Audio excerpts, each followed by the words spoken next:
Hey, everybody. This episode of Mark Bell's Power Project podcast is brought to you by Element Electrolytes. What's up, guys? So, you know how here, all of us love using these electrolytes, pre-workout, intra-workout, post-workout. Love?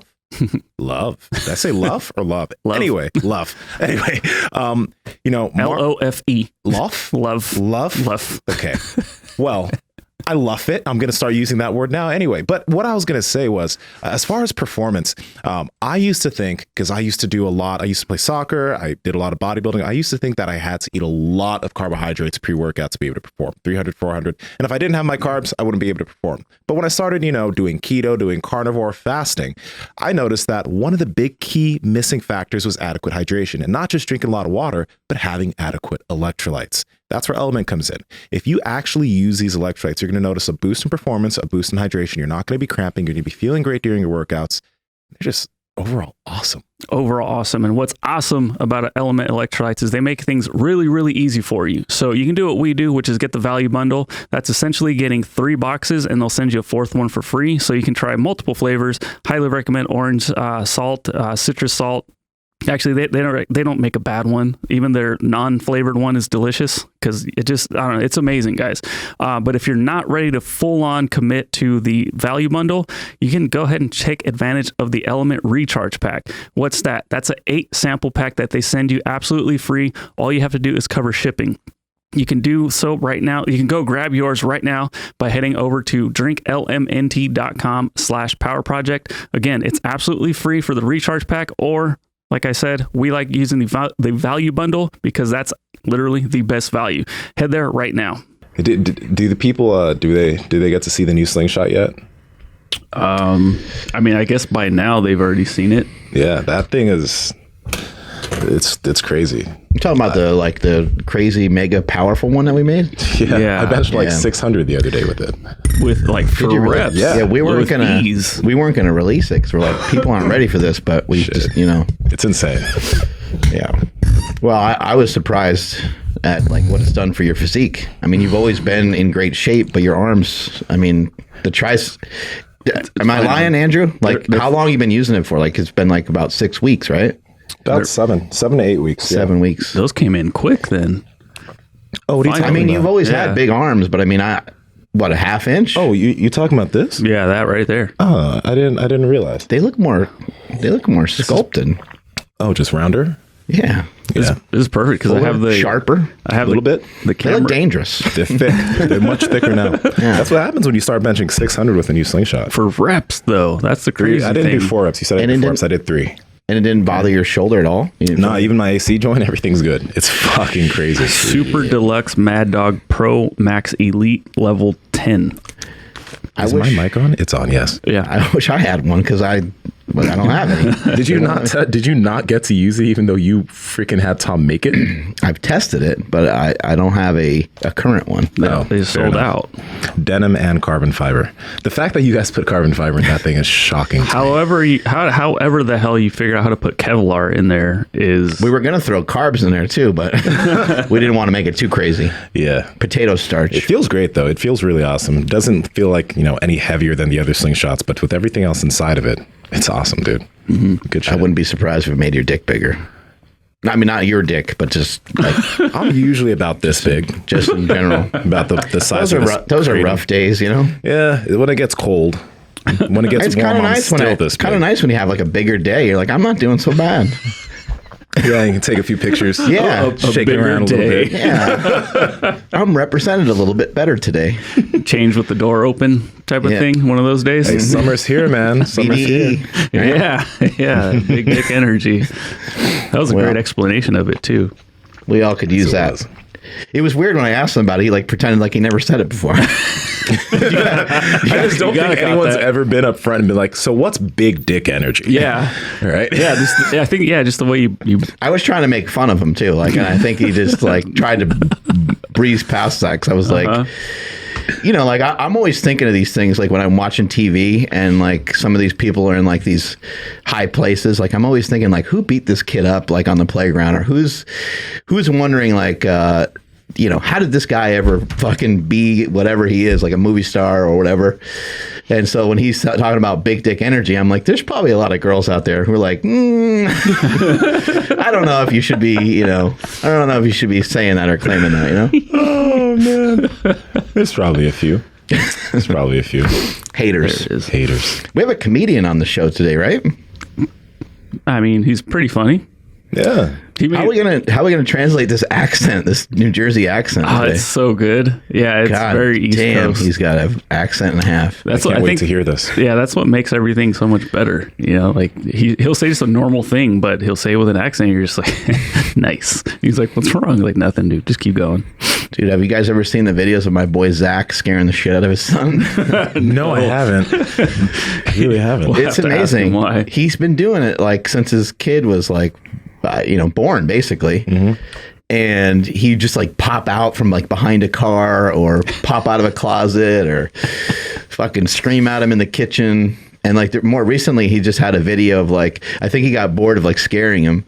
He just throws an egg at him. That's right. His kid's outside, like just in like lounging in a chair, and he just fucking throws an egg right on him, and it just goes all, and he's just like dying laughing. He always films it. Why does he terrorize his? Well, that's just fun. That's just bonding. Oh my God. Now his son's going to do that to his child, and it's just going to be going down and down. I think it's a great way to like just not take life so seriously, right? Oh yeah. I wonder what his father did to him. Yeah, right. Yeah, I don't know. Kids do like that though. Like Jasmine, she loves scaring people. I'm like, it's not fun. Like, stop it. And then you'll do it to her. And of course, when she was little, she really didn't like it. It is funny. It's fucking funny to scare somebody, but to be on the receiving end of it kind of sucks. And then you're skittish all the time. Yes, I'm not a fan. So my mom never let me do Halloween as a child because we're Christian. So instead, what I did is I went to Target and I got this Scream mask, spray painted it blue. From the ages of 12 to 15, I would go around bushes in the neighborhood and scare children, and it was the funnest thing ever. I would like, because I was a pretty big kid there, so like I'd wait for kids to come by in the dark and be like, and then they'd run. I'd get chased by parents at times, but like it was fun, man. It's amazing. It was so fun. You know who's real jumpy is Smokey. Have you ever scared him, Andrew? All the time. And you don't have to do anything. You just have to Coming in and out of the bathroom. yeah, exactly. You just have to walk in his And I don't know direction. I don't know why that scares him, because like of course there's going to be people walking around. Yeah. It's not like if you're in here at 4 a.m. and you happen to bang into somebody, that would fucking freak you out. But like in here during kind of normal work hours, you just kind of expect that people are going to be walking in and out of the bathroom. He'll go, ah! Yeah. And then he'll get mad at you he'll get mad at you like you did it on purpose. Yeah, he'll shake his head. He'll be so frustrated. Like, why do you do that to me? Or like whatever he says, it's like I can't be like alive right now. Like I can't be here. Like period. He'd probably judo throw you if you're not careful. Judo chop. Judo chop even a thing? I know. I just realized I've that. heard about that. I've heard that, but like Austin judo Powers. They don't chop. Oh yeah, They don't chop anything. I don't think. I just realized that. Yeah.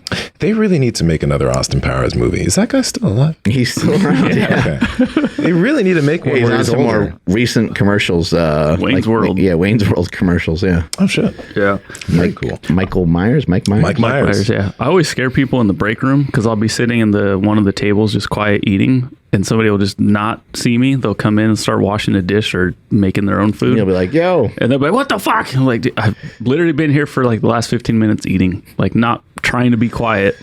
Like, Jesus. Like, okay. Scared the hell out of me. Yeah. Anyway. Put the wrong emphasis on the wrong syllable. You remember that? Sounds familiar. It's from a movie Mike Myers was in where he was on a plane Oh, yeah. with a blonde woman. I don't remember which movie it was though. I don't know. God, he's weird. He's hilarious. Austin Powers is amazing. Love those movies. Yeah, I watched him as a kid. That's a problematic movie to watch as a child. Nice. Isn't Beyonce in that? Yeah. Gold member. She's shooting her titties everywhere, right? Pew, pew, pew. That's the fembots. Yeah. Yeah. That's where I fell in love with Beyonce. That is where I fell in love In with the Beyonce. first one, it has what's her name? The main You jerked chick. off to Austin Powers. What is? I did not. Maybe. I don't know. We don't know. Who knows? Jerked off to a lot of Hey, things as a I've kid. jerked off to worse, I think. as a kid, like, man, you see something, you're just like, Yeah, it's like a gun, just like just about anything. Just about anything can work. Elizabeth Hurley was in the first one. I forgot who she is. How come all the great comedies always have a super hot chick in them? Elizabeth Hurley. Elizabeth Hurley? It's a good component of it. I I ought to remember who she is. But yeah, She didn't shoot people with her boobs, though, did she? Yeah, and on the beginning of the second She's one. part of the fembots. Yeah. Do you remember Fukumi and Fukuyu? Oh yeah, Fukumi and Fukuyu. I love those. They're so great. a lot of vagina. Yeah. He's like, he's like, what did you say your name is? I don't remember the name, but he's like, is it Spits or Swallows? Oh, yeah. God damn, that's a good movie. Oh, you got to rewatch it. I got to rewatch it now. It's been We too need long. some movies that are like mandatory for the employees here to watch. You know? Yep. That should definitely be one of them. Just to understand what your work Agreed. experience is going to be like. All right. Yeah. God, that's a great movie. Oh, dude, What'd you do for training today, Andrew? Shouldies? Oh my God. Yeah, I did some shoulders and still just pulling sleds or pulling the tank in between each set, and then just kind of going back and forth. But Why are you working so hard? trying to be better than I was yesterday. Okay. Yeah. I didn't know that's what we do here, but okay. Yeah, always trying to get better. But yeah, I did what you had recommended, which was like on the third set, like skip the sled work and then just go into like a superset type of thing. Mm-hmm. Man, yeah, it killed me. Get a little extra pump. Dude, yeah. So that's really all I've been doing is just kind of chasing the pump, staying out of pain, and doing enough to feel great, but not to take away from tomorrow. How's the back feeling? Back's feeling better. Yeah. Yeah. I woke up a little bit extra tender today, but like I no longer have to prepare to get out of bed. Like I can just put my feet on the ground and, take off versus before it was like I got to find something to stabilize, grab myself and then go. How do you fit in the big three to your day? Because I know some people who are like that I've told, hey, start doing it. And they're like, I can't find time. But you're doing the big three every day, right? Yeah, no. I mean, it can take, I don't know, like 10 to 15 minutes if you're like really focused on it. Yeah. I just do it before I work out or before I go on a big walk. Mm-hmm. And so, yeah, that's just how I do it. On days where I'm not training, I have noticed like, oh shit, I forgot to do it. And I'll just do it right before bed. Mm-hmm. And then I feel pretty good when I get in bed. But no, it's I mean, do whatever it takes. Like if you can only do like 3 reps of each movement, then that's 100% better than 0. Yeah. So I would say just start there, and then you'll probably realize like, oh wait, this actually doesn't take as long as I thought. That sort of thing. There we go. Yeah. So, and there's days where like today, we're starting early, so I didn't do like all 3 sets of each one because the way he told me to do it, he was like, do whatever. I think it's like 5, 3, 1. I didn't even realize that. And then today I just did like the first 5 and I skipped the other sets and just kept moving so that way I could start my workout. So that way I got in some volume in. Yeah, and somebody could even think of just an exercise or 2 that makes them feel good. I realize that Stuart McGill is really smart and he came up with those for a reason. But if you find yourself falling out of, you're not doing something consistently that's supposed to be for your lower back or supposed to be for something specific, just shift gears a little bit and see if there's something else you can do. Because again, doing something is better than doing nothing. So whether you're just like, the 45-degree back raise is a lot easier for me to do, or banded good mornings are easy. It's not the same, but shit, it's something that could potentially make you feel better. And if you can stay consistent with it, it should help this all the same. Mm-hmm. There we go. We got Zach coming in hot. Yeah. Going with that bicep. That's just going to He just always flexing. be where I am the whole time. What's up? What's up, dude? Guys, I just had knee surgery a week ago, so I'm like confined to the bed. Oh my God. Goodness. Oh my God. Yeah, let's start there. How motivated are you by my 10-minute walk voice? I laugh. It just fires me up though. We have that inside joke. What disappoints me is Jesse Burdick. Like, he takes forever to text back. He's not like impressed with the jokes, So I think he needs to step it up. So for those listening, Smelly will randomly send like it'll also not be like video footage will be of his feet walking. I'm on my 10-minute walk, guys. And he starts just talking about something random, and then it cuts out. And so, well, Summer, I need that water bottle. And I'm like, these are the best. People should have to pay for them. And then Burdick doesn't text back for like 24 hours. He's a hater. He better respect those text messages or he's out. Those are some high-powered text messages. Hey, what's going on with you scaring the crap out of your son? Like, I've been doing that since I know you mentioned it on a podcast. That's just fun. I've always loved doing that, you know. And the last one where I egged him, I'll give everybody context. So, you know, Mark and I have known each other for like almost half our lives. You know, it's pretty crazy. And so when my son was, you know, very young, I remember sending Mark a video. I must have picked him up from school, kindergarten or something. And I held the video. Back then you couldn't, you know, edit your video to trim it. So I'm like waiting behind the car. I think there's like 3 or 4 minutes till the kid gets out of the car. He gets out and I'm like, oh, I scare him. He's like, oh. And so it became a thing where I would like always try to scare him. And so this summer, it was summertime. I'm outside grilling and like an egg comes whizzing by my head. Like I heard it go like, zoosh, you know? And I was like, what the heck is that? He starts throwing eggs. And so I say to myself, man, I grew up in the 80s and this is war. I know how to throw eggs. And so we came back from a baseball tournament. He's outside, you know, he's like laying on the recliner. He's all tired. And I go, hey, buddy, how's it going? He's like, good. I was like, I love you, dude. He's like, I love you, too. I just threw the egg and nailed him. I didn't have the whole thing, but like I asked him, I was like, are you all right if I put that up on put that up on Instagram? He's like, yeah. So now I fear there is retaliation. And who knows when, right? Who knows when he could be saving it up for a long time. Plus, he's like had knee surgery, so he can't move. Now forget it. But what's the challenge in that? You know, you need like there has to be a challenge. But here's the thing that I'm afraid of is he's a pitcher. So if he winds up the arm and hits me, like he can legitimately injure me with an egg. God damn. You have always been this way since I've known you. You love to have fun. Is that like something that's been hard to stay connected to at times? Because I don't know, life goes up, life goes down, business gets good, business gets rough. How have you been able to laugh your ass off through your life? Yeah, I don't think it's always been easy. You know, I always try to explain and share with people like I say, you might see a video of my gym. There's 20 kids, but there's also times where there's 2 kids. There's been times where there's 1 kid in the group. You know, it's never always just like pumping. But you know what helped me the most is, I don't know if you recall, Mark, but I used to teach elementary phys ed. And I taught at the elementary level for 11 years. And that was so much fun because you always got to put on a show. You got to have an act.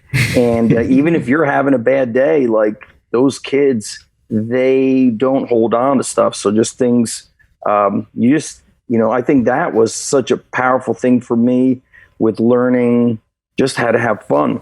And also, of course, organization and things like that. When you have to organize those young, crazy kids, you know, and be really specific with them, I would use those things and apply it to when I was coaching at the college level, you know? So teaching at the elementary schools, I always think like one of the biggest things for me with regards to helping me as a coach and really helping me in life. I remember in the early years teaching, I was like, man, this is crazy. Like I'm getting paid for this. And I loved teaching. I think you get around some teachers, they sometimes, how you say, like they punch the clock, they've checked out, right? It's unfortunate. But I was always like very hyped up to go in and teach the kids and just have fun and joke around with them. And that's the other thing. Young kids have a good sense of humor. You know, look, as an adult myself, I always say, like, man, sometimes I'm taking stuff way too seriously. Too much work, too much, you know, everything. And then you're like, man, that's not the way it's supposed to be, you know? Mm-hmm. When you were younger, was there anyone who like did that type of stuff to you in terms of all the jokes and shit, or not? My mom said I always did that stuff to her. Oh, so you were just like this. Yeah. You know, I think it also depends on where you grew up. I grew up we had a legit neighborhood. It was a block, and then other friends lived in like this other like dead end street connected to it. So we were constantly out. There was always something that you were doing to your friend. But I remember, you know, my mom always told me I'd be like waiting behind the door to scare her. I remember there was a snowstorm. She's driving home from work, and I knew what time she's coming, and I had snowballs ready to go. So I just remember launching one, and like it like landed like dead smack on her windshield. She's like, oh, and I'll tell you some funny stories. We're still best friends to this day. Me and my buddy, we grew up together. I must have been 4 or 5 years old, and he always had some crappy cars. And I remember one day seeing his dad get into his car with a key that was not his son's car key. I took note of that. I was like, damn, what do you call it? The key is the lock can be entered with anybody's key. Aha. Oh, God. My friend, like, I must have taken a nap. I take my key. I open his car door with my key. I put it in neutral, and I like push it down the road, and I block the entrance to his cul-de-sac. Oh my God. I block the road, and then I just jet. I put the hazards on.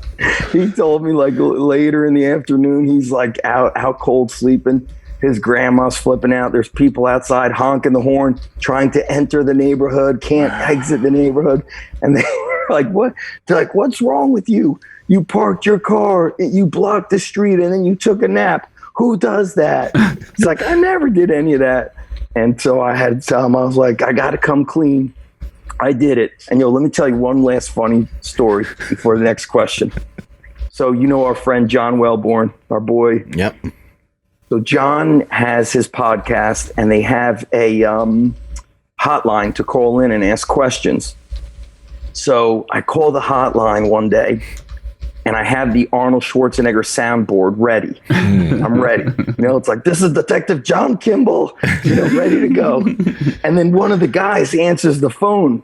So I'm trying to like do the thing, but because I guess it's a Google phone, they had my phone. They're like, Zach, we know it's you. And I'm like, I'm a cop, you idiot. You know, I'm like hitting all the buttons. So I actually did prank call them. I did it like late at night when nobody would answer. Mm-hmm. So I'm hoping they played on their podcast. So I was like, I just mimicked Arnold's voice. It's like, this is Detective John Kimball. I want to know, what is your favorite old school strength lifter? How would you learn from him? And why would you learn from him?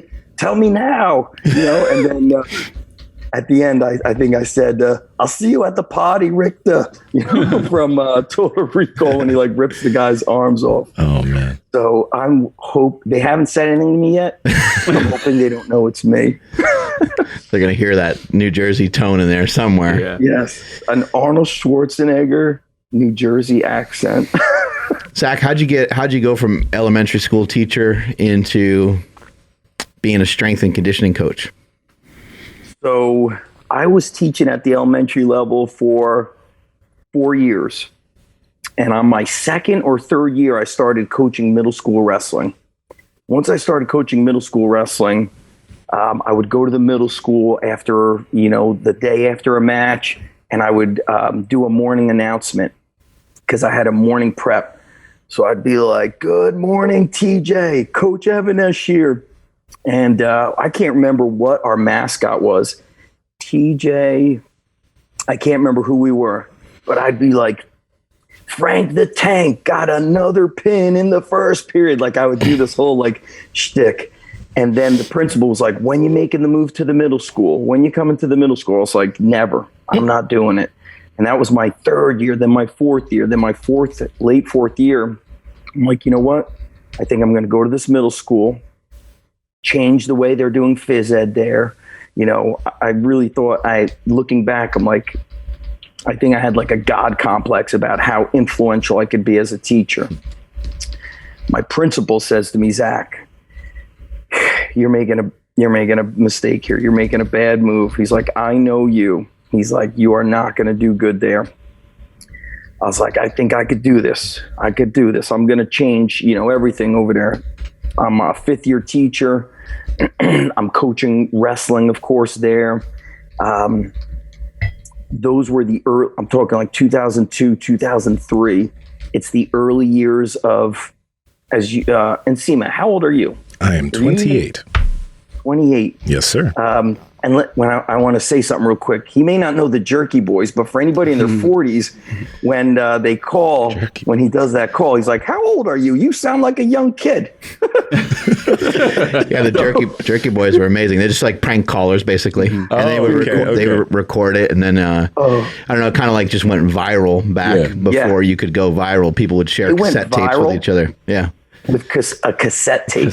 Yeah, right. A cassette tape. So I'm calling about the dresser. Oh yeah. Remember that? The guy's like, I need someone to help me in the morning because I can't put my clothes on so good. And the lady's like, no, it's a piece of furniture. Like, what are you talking about? He's like, yeah, a dresser. Yeah, I don't know how they did that. They were fucking awesome. Dying laughing. They made a movie, I think, about those guys. The Jerky Boys. Did make a movie, but the movie was too late. So the early 2000s, you know why I was asking Nsima how old he is? Because I know you're in jiu-jitsu. Well, in the mid 90s into that 2000 era, you know, MMA was not called MMA. It was called No Holds Barred Fighting, NHB. And so NHB fighting had this eclectic mix of all kinds of combative sports. You know, you had pure wrestling, you had, you know, karate, different styles of martial arts. And I had recalled hearing about something called shoot fighting. I think I saw it on MTV in the 90s when they had something called like MTV Sports. And there's like pancrase and stuff like that, right? Pancrase, yeah, which is essentially shoot fighting, open palm strikes, Muay Thai, Boss Rutan. leg locks. Yeah, Boss Rutan, savage. And so I started getting into that. There was a place in New Jersey, not far from Newark Airport. It was in Newark. And the guy who owned the martial arts facility is Big Dan Miragliata, who was the UFC ref for usually the big fights. So Big Dan ran that, and I got involved with the no holds barred fighting and grappling. It wasn't even jiu-jitsu. And basically, we didn't learn anything. It was like you went there, and whoever was there, it was like you fought. Okay, it was just like who will quit. And I remember the first time he was trying to teach. He was teaching me a flying armbar. That was the first move, and I'm like, "What in the hell?" God. And so I would wrestle everybody, and then a jiu-jitsu guy would arm lock me. This, that. Long story short, I get into the competitive grappling. Grappler's Quest Nationals. And I had trained for 2 weeks out of this place that was called BAMA, Bayside Academy Martial Arts. My first match, I kind of panic. You know, I take the guy down, I panic. He steps over me and ankle locks me. I could have easily slipped out, but I panic and I tapped. I'm pissed, really pissed, because I had lost a lot in high school wrestling. And I was like, I'm too damn strong. I'm too damn tough. I ain't losing. So the next guy that I have to compete against is a judo black belt from the Matt Serra School. And I had spent a lot of time on the mat wrestling. I remember he comes at me, kind of like tries to club me, tries to headlock me. And in wrestling, you step around, you hold, you take his momentum, boom, you throw him. We have a battle of a match, and I lose in overtime. And I thought I was so, remember, get my hand raised. I'm like, I'm going to get my hand raised. We're in overtime. I'm taking him down, blah, blah, blah. They raise his hand. Dan and the other coach say to me, Zach, they're like, we thought you were going to win. The ref goes, you had, you know, all the takedowns. Then they go, but he had like 100 near submission attempts on you. He couldn't submit me. Like, and you know, all I knew was how to do a neck crank. And you know how I knew how to do a neck crank? Because I had watched Mark Kerr's, what was that documentary again? Smashing Machine. Smashing Machine, yeah. One of the greatest documentaries of all time, by the way. Oh, and I can't wait for The Rock to do that. He's doing that as a movie. Black Adam? Smashing Machine. It's the Smashing Machine, yeah. Everyone needs to see Smashing Machine. It's the fucking greatest document. I think it's the greatest documentary ever. Wait, period. Powerful. The Rock He's doing a movie based off of that documentary, which shows Mark the Hammer Coleman and Mark Kerr. Mark Kerr, yeah. So those guys were wrestlers from when they were college guys when I was high school. Those guys were gassed out of their minds. Oh, dude. And same with Big Dan, the ref. He was fucking all jacked too. Yeah, Dan trained at that gym next to the original Underground. Remember when we did the seminar, the best seminar nobody knew about? That's right. And we had some really good pizza. The best seminar nobody wanted to attend, and we'll get into that later. So here we go. Here's a problem. You ask me a question, it takes me like 20 minutes. There's like a lot of stories behind it. So long story short, I'm so pissed off that I lost. I look up the next competition. I see Grappler's Quest Nationals. I had just entered the World Championships, which by the way was like 12 guys in a weight class. So I was like, this is World Championship and I barely lost. I'm entering Nationals. You know, there would be like all these different world barely lost. What a great quote. Yeah, barely lost. I lost in overtime, and I was like, I'm not losing again. I'm glad you got over it. We gotta make him a championship belt that says I barely lost in overtime. Barely lost. That's not a real L, you know what I mean? Yeah. It's just like the beginning straight line of an L. It's not. All right, I don't think that shit's funny. My bad, dude. I barely lost the Zach Even-Esh story. It's like a book. I want Andrew to go back and edit. All right, so long story short, I start training crazier. We have no knowledge, There's maybe T-Nation was the website at the time. There's no knowledge how to train. I'm training crazy. I show up an hour before a Saturday morning training session, and I'm like carrying a heavy bag, squatting it, lunging it, punching the heavy bag. I'm telling another guy to wrestle me. I'm going nuts. Then an hour later, practice starts. We just start doing some light stuff. Guy goes to heel trip me. Boom. Tears my ACL. Yep. Tears my ACL. And it's like, that is what, pushed me into strength and conditioning. Because at the time, I think I was like 228. People thought they thought I was 250. I was 228. Back then I consider myself strong, but I think, Mark, you've said this, when the internet came along and you start seeing people do crazy stuff, you're like, I'm not really that strong. I might have been strong in that gym I was at. So when that happened, I started researching how the Russian wrestlers trained. And of course I came across Elite FTS and Westside Barbell. And that's actually how I came across Mark. And I printed out every Westside Barbell article, and I went, OCD down the rabbit hole. How did the Russians train? And I started taking that information and saying to myself, as soon as I get this surgery done, it's war. I'm waging war. I'm going to start training combat athletes. And so the beginning happened when I was living with my parents as a fifth-year teacher, which would have been 2003. And actually the year before that, I had just started collecting some gym equipment for the house off of newspaper classified ads, because there was no Craigslist. I'm not even sure if eBay was out, but I had bought equipment from like a Gold's Gym that moved to another location. It was being stored in a guy's barn. I bought stuff out of Newark. I still remember, like, Newark is a dangerous area. So I always, people laugh at the story. Knowing I was going to Newark into a storage facility, you don't know what the heck could be going on in those places. So I put like different amount. I put like money in my sock, money in my underwear, money in my pocket, and then some more money in the car.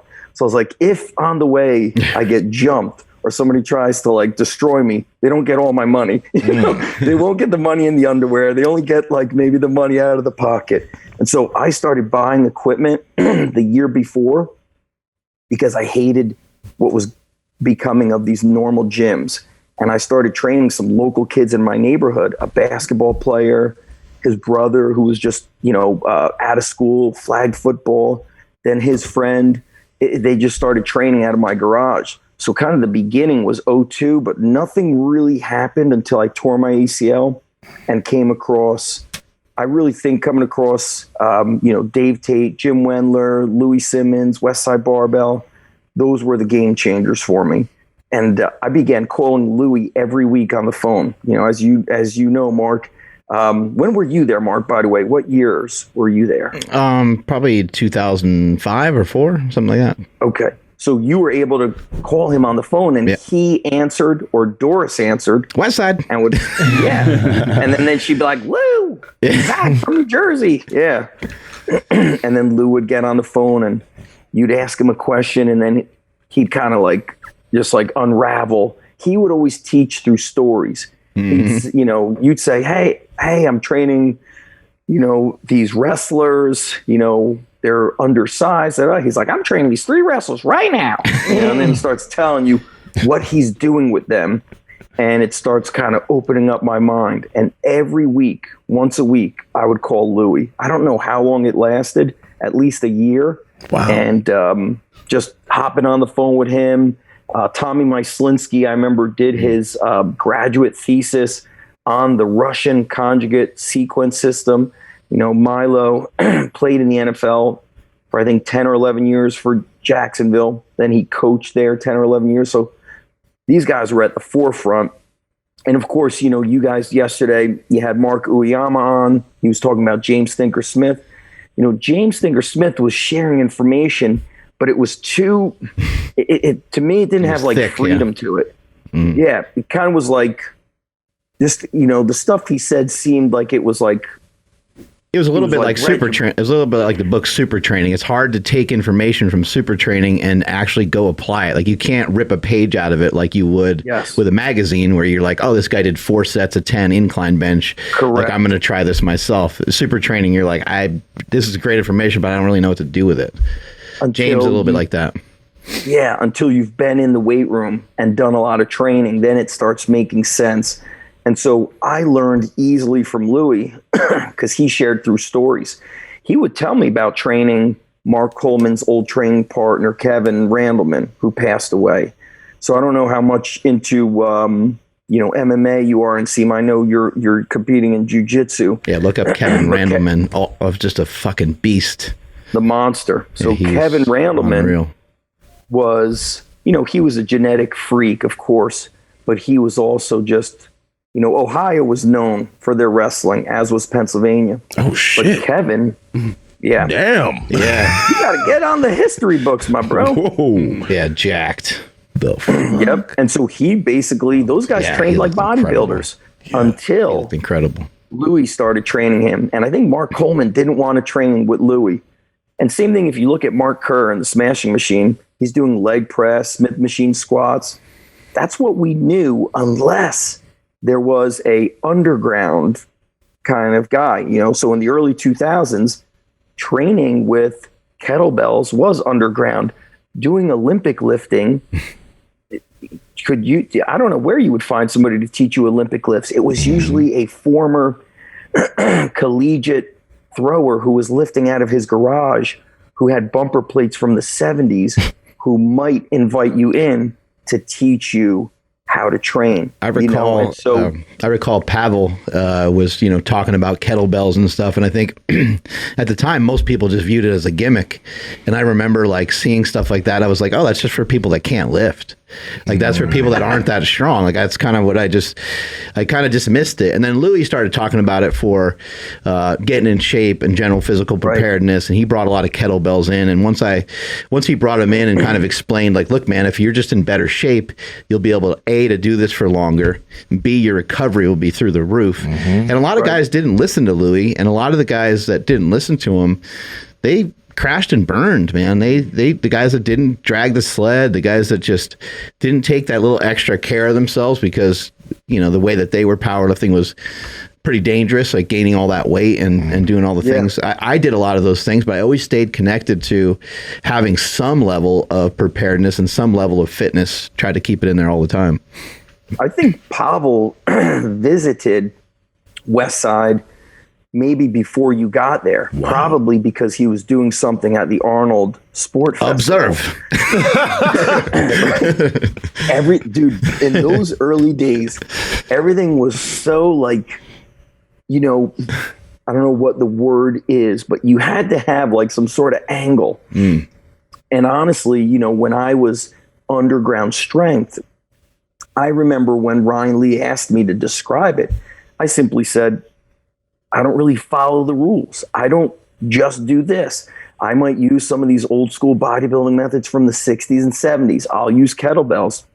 Then, years later, grandma's flipping a tire on The Biggest Loser. And you're like, well, now underground is all mainstream. Everybody's doing it. And then, of course, COVID happens. And now everybody needs a sandbag. And I always said, like, I was using it because it was just getting kids strong and tough. Not because I needed some angle. Although those early 2000s, you needed to like have all these, I don't know what the phrase, like you got to brand yourself. You have to be this guy. You can't be that guy. And I was like, dude, I felt more like I want to be like the Hells Angels. Like, I don't really want to follow the rules. I want to be able to just free with training. And so I think, even a buddy of mine said it recently. He's like, Zach, in your early days, he goes, people got attracted to you because they saw you training with all these odd objects. So he's like, you were kind of like a polarizing person. You attracted people and polarized others.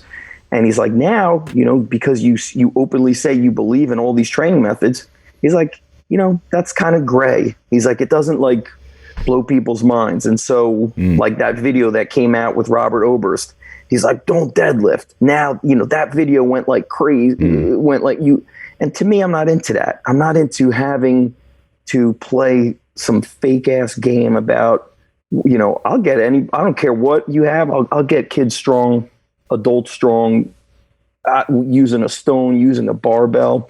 And so that was my philosophy. And I also was influenced by like Rocky 3, Rocky 4, because I believed in it, man. I believed in that stuff. And that's also what I had access to in my backyard, stones, monkey bars. And so we used it. And so being a strength coach, I always tell people, was kind of an accident for me. I didn't say, this is my career, not like the kids of today. At the time I was going for finishing my graduate degree in health education, and I was going to get a PhD and plan to teach at the college level. I never would have thought I'd be doing what I'm doing now. I love the unconventional training for so many different reasons. Like, one thing that kind of pops in my head is that oftentimes great athletes aren't necessarily great lifters. And sometimes we see the combination of the two. And sometimes it does benefit a great athlete who maybe is not that strong for them to be able to squat more, deadlift more, bench press more. I mean, you can make some arguments and say, yeah, these things are going to be helpful. But it's also not a requirement to squat 405 necessarily. 100%. But I love what you're saying, because it gives everyone a better opportunity to feel like they're putting up points on the scoreboard, to feel good about what they're doing. Because, if we're lifting an 80-pound bag and running and then coming back and doing kettlebell swings, that's different than just testing your absolute strength on a 1-rep max deadlift. And it's probably something that would apply more to the sport than, I hate the term like sports specific, because sometimes, people are thinking, oh, if I got to swing a baseball bat, I'll just, hold a really heavy baseball bat and swing it, or I'll do twisting motions that represent represent that with weights, and that's not really what we're talking about here. We're just saying that a lot of the times when you're in a sport, all the movement patterns, a lot of the things that you're going to do, they're going to be unconventional. You might have your knees over toes, like the knees over toes guy. You're going to be gripping and grabbing things in weird ways that you normally, like a person doesn't have a handle, unless you grab their dick, I guess. A person doesn't have a handle, right? So there's you need to have good grip strength for, fat bars and different handles that you use and the sandbags and all those things. That was so funny. You can grab him by the dick, right? How you? The guy from the 49ers got tackled by his dick that one time. Remember that? Tackled by his dick? Yeah, which excuse me. The tight end. Davis? Oh God, not Terrell Davis. I always want to go to Terrell Davis, but yeah, he got tackled by his junk. I'm like, man, I remember him grimacing really bad. I'm not representing well enough to get tackled by my dick. How does one get tackled by their dick? Like, how did that? I'm just really trying. Andrew, look it up. I'll find it. We got to get information on this. You could probably Google it. Yeah. You never know what's going to pop up. And Mark, you know what's so funny? Kind of you mentioning these, different Davis. Like the odd stuff. I always remember my favorite training tape from Westside was the special strengths, and so. I don't know how old your listeners are, or what their experience is, but is it your favorite because I'm in it? Mark was in the original one, but I remember he was doing Zercher squats. It was a kid named Zach. He was doing Zercher squats using a yoke, a strongman yoke, training for time. I remember you telling me when you were pro wrestling, he had you do 10 exercises, 1 minute of each. Hardest workout I think I've ever done. Dude, that's actually would be great if you are I remember when you told me about that, I would use it for my wrestlers, but I would do 6 minutes, 7 minutes. If I was at the college setting and a kid maybe was like, he wasn't like a big scorer, was often in overtime. An overtime match could sometimes take 10 minutes. So I would do these 10-minute circuits with them. And what you were saying is it develops your mind. And look, it also takes a lot of guts and mental toughness to do a 1-rep max. There's a different kind of mindset with everything. And then what you said that has really hit me through the years.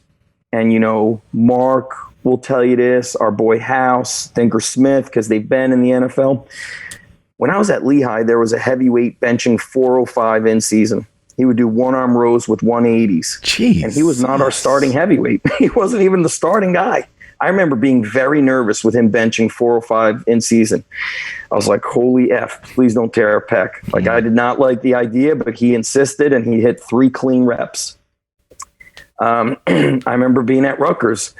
Some of the guys that were killing the weight room could not flip the switch on the mat. They couldn't take it and apply it. And I think that as a strength coach, and I use that term broadly, I always would call it strength and performance, or a sport performance coach. And you could hear how Mark and the Thinker say, you're just a coach, which really is, I had a conversation with Thinker, and he's like, Zach, if you want to make change, he goes, the best thing you could do is open a wrestling club with strength and conditioning, or whatever you want to call it, under the same roof.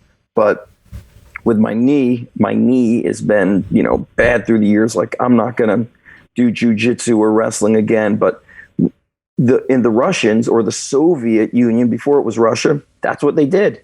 Their wrestling coach was also they called it physical preparation coach. And I followed this Instagram handle. They're in Georgia, a state in Russia. And the guy coaches them in wrestling, and he does their strength training, whatever we want to call it. I don't care what people call it. He's one of the same. You see them doing cleans, snatches, they're benching, they're sprinting hills because they live on a mountain. But I look at what they're doing, and it's like, man, this guy is so dialed in and tuned into what they're doing because he sees what they need. You watch a kid wrestle, and you could see where he might break physically or mentally, and then you make a mental note. Okay, Nsima struggles in the 3rd period. Then he starts to question himself. I need to tweak the program a little bit where I don't destroy him, but I do something that's going to build him physically and mentally for that third period. But the training has to feed the sport. It can't take away. So James posted something on Twitter the other day, like, look, most important thing in sport is the sport. And Mark, I know you're such a big football fan. You like a historian. I don't follow football enough, but I know some of those guys from the 80s and 90s, they may not have lifted. Like some of them would run hills, but they didn't run 5-second hill sprints. Who's the guy that ran the really long hills? Walter Payton.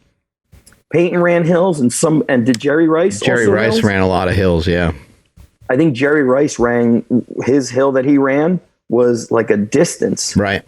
Yeah. And now what would all the experts today say? It's the wrong energy system. You know, when you say stuff like that, well, what if Jerry Rice believes in it?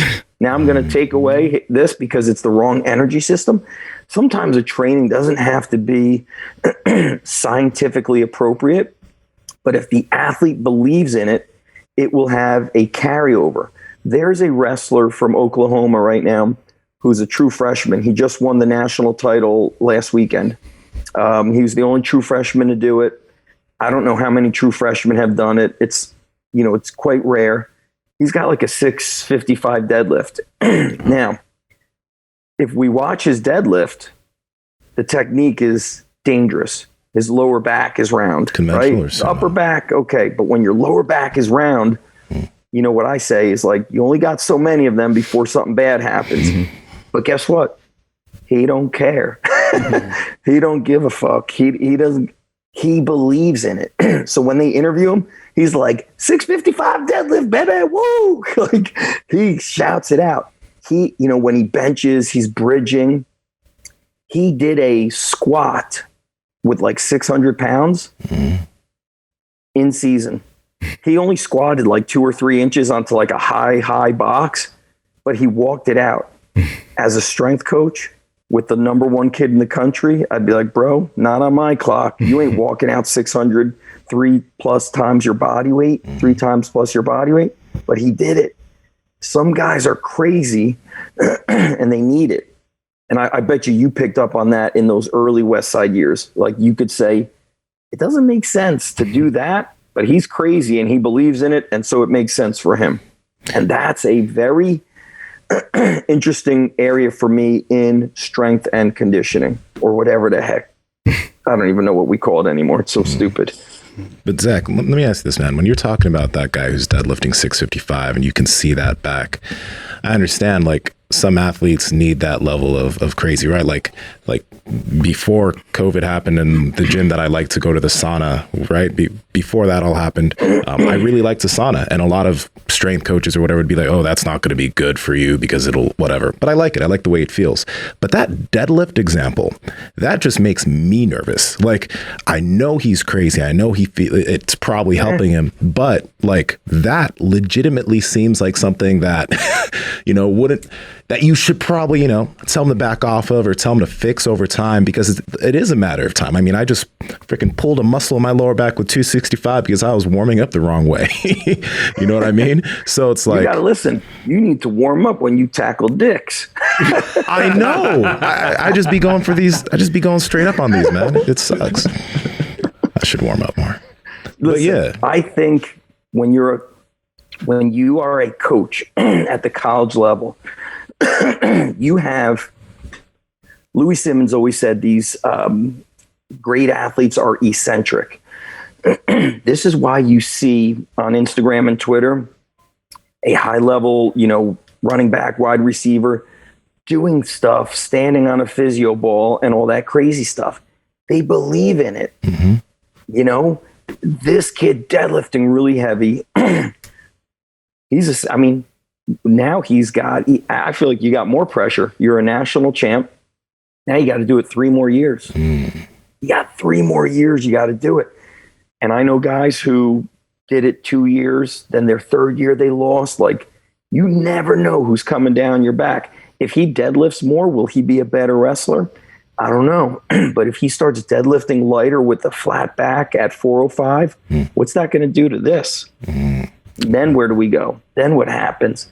We don't know, man. There's a lot. And look, I like that kid's attitude, man. He's like, he's bringing like energy to the sport. He's a little bit of a showboater. I like it. And we're seeing a lot of that. These younger college kids, they have like several 100,000 Instagram followers now. What they're doing now is like setting them up for the rest of their life. It's really interesting. But yeah, that's the other thing is like, wow, is his strength coach been there for 20 plus years? That guy's seen a lot. So, as a coach, you gotta read the kids emotionally. Some of these kids don't believe in heavy lifting. And so then you might have to trick a kid into lifting heavy, or a kid might say, hey, can we just work fast twitch tomorrow? Okay, tomorrow when we box squat, do the warm-up set, then add weight once, then stay there. We'll work fast twitch. You got to be careful with pulling away the thing that gives somebody confidence. Mark is always saying points on the scoreboard of life. We don't want to take away points on the scoreboard. And yeah, I don't know, man. Some people could get away with things. They could just do it wrong. But how long can you get away with round back deadlifts? I don't know, walking out a 600-pound squat. I don't know, man. Well, a lot of times we have to swallow our words, right? Like the things that we thought, when I looked at a kettlebell, right? When I've heard about intermittent fasting, there's been things over the years where I've had to be like, I got to admit I was wrong. I got to change my mind on that. So even something in the case of like a rounded back, I mean, it does appear that it doesn't look to be great. And we have seen people injure themselves before. We ourselves have been injured before. But I think, you need these unconventional people to push the envelope, because then we won't be able to really get to the root of like how to be great at something. You look at like someone like Michael Phelps, you mentioned Jerry Rice. These are all people that fall in this category of like, man, they're really massively overtrained. Michael Phelps, to the point that Michael Phelps is jacked, and he was jacked throughout his whole career, but he gained like 15 or 20 pounds when he finally had to slow himself down and go to rehab. And his coach was like, dude, like, you've been lifting a lot? Or he's like, I haven't been doing anything. He's like, have you looked at yourself? You must have gained a lot of weight. He hopped on the scale, and sure enough, he gained like 15 pounds. But Michael Phelps was a guy that he just killed everybody with yardage. Obviously he has tons of gifts, and he's, got like a size 16 foot or whatever. He's got big old flippers. So he's a massive dude. Obviously the genetics were there, but the motherfucker just spent a lot of time in the pool, and he didn't care about no rules about overtraining. He's like, fuck that. I'm going to. Right. So you must have seen that with a lot of the kids you worked with, where they can handle crazy amounts of overtraining, right? Or quote unquote overtraining. That's right. You have to be really careful with what you plug into their mind. And you're going to have some athletes that start researching stuff. They start listening to Joe Rogan. Then they think they need to smoke pot, all the time or something like that. Or they heard one podcast with Joe Rogan, and the guy says deadlifts are bad. Now that kid tells the whole team, look at this, Joe Rogan, this guy's saying we should not deadlift. So you need a kid like AJ Ferrari in the room. You need these extremists who lift up the kids that are at the bottom. Unfortunately, if I'm speaking about Division I wrestling, it's probably the same with Division I football. You have some guys that are never going to start. They're just going to be training partners. And the coaches have told me, we need those guys in the room, because they're going to make our starting guy better. We need multiple training partners. And so you need to be careful with what you plug in to somebody's mind. Kids will sometimes say stuff like this to me, younger kids, or even parents will be like, I don't know if I want to sign up Nsima for your gym now because it's lacrosse season. And I'll say, Mrs. So-and-so, ask your husband what he did when he was 13. He probably left the house, in the summertime at 7 or 8 a.m., ran around all day, came home for dinner, then ran around more after dinner. he ran 12 hours in a day, and he wasn't worried about his legs or overworking. And then we start hearing all this stuff, and then we become very weak-minded, I think. We set all kinds of limitations, and I don't want to be around those people. Yeah. And you mentioned a swimmer. We're training. Swimmers have been some of the toughest kids I've trained, both male, female. Their level of fitness are so high. They get strong so quickly, even though they're in the pool, that they do such high volume of pool work. It's like resistance training. They gain muscle so fast. Like a kid that we have right now, he should play football. His school doesn't have football. He's at a small private school. He's a beast. And it's like his attitude has been shaped from swimming, which is often high volume, high frequency training. They're in the pool at 6 a.m. on a Saturday, not just on a weekday. He will lift and then go straight to the pool, or he'll do pool work after school, then come straight to the gym. And then you have other kids who are like, I'm getting tested on my bench this week. I won't come in this week. Fuck is that? You're benching so you can't fucking drag a sled, farmer walk, dude. Like, they're afraid. And then I tell those kids straight up, you need to be a worker. You need to be ready to handle work, not just now, but what's going to happen when summertime starts and you have football practice. You're practicing 6 days a week and you have to show up and lift, or what do you say to the coach on Tuesday when it's practice? Coach, I can't use my legs today. We used legs yesterday when I was running. Like, we run every day in football. It is the way it is. And so for me, the important traits in sports is, of course, sports skill, number one.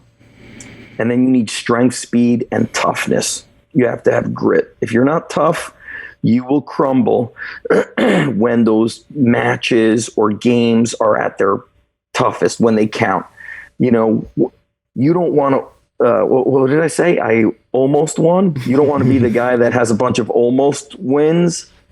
And those lessons have taught me what I don't want other kids to experience. And what's weird is, as the years and decades have gone by, coaches, I think, are more conservative. They're afraid to push a kid hard. And so you think back to when you were playing football in the 90s, Mark, your coach would call you a name or tell you what to do. End of story. They didn't explain it with a story. They didn't take you down a rabbit hole about, how to get tough and hey, Mark, make one more play next time. One more point. They didn't do it. They just said, don't be a little bitch. Done. Or they sent you home, or they said, F you, or leave. You know what I mean?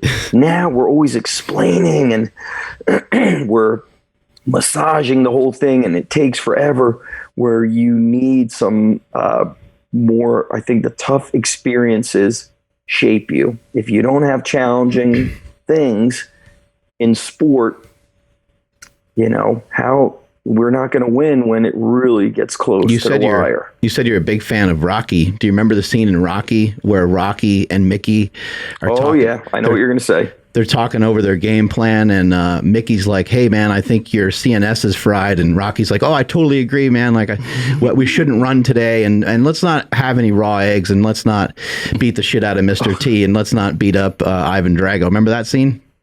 Never said that.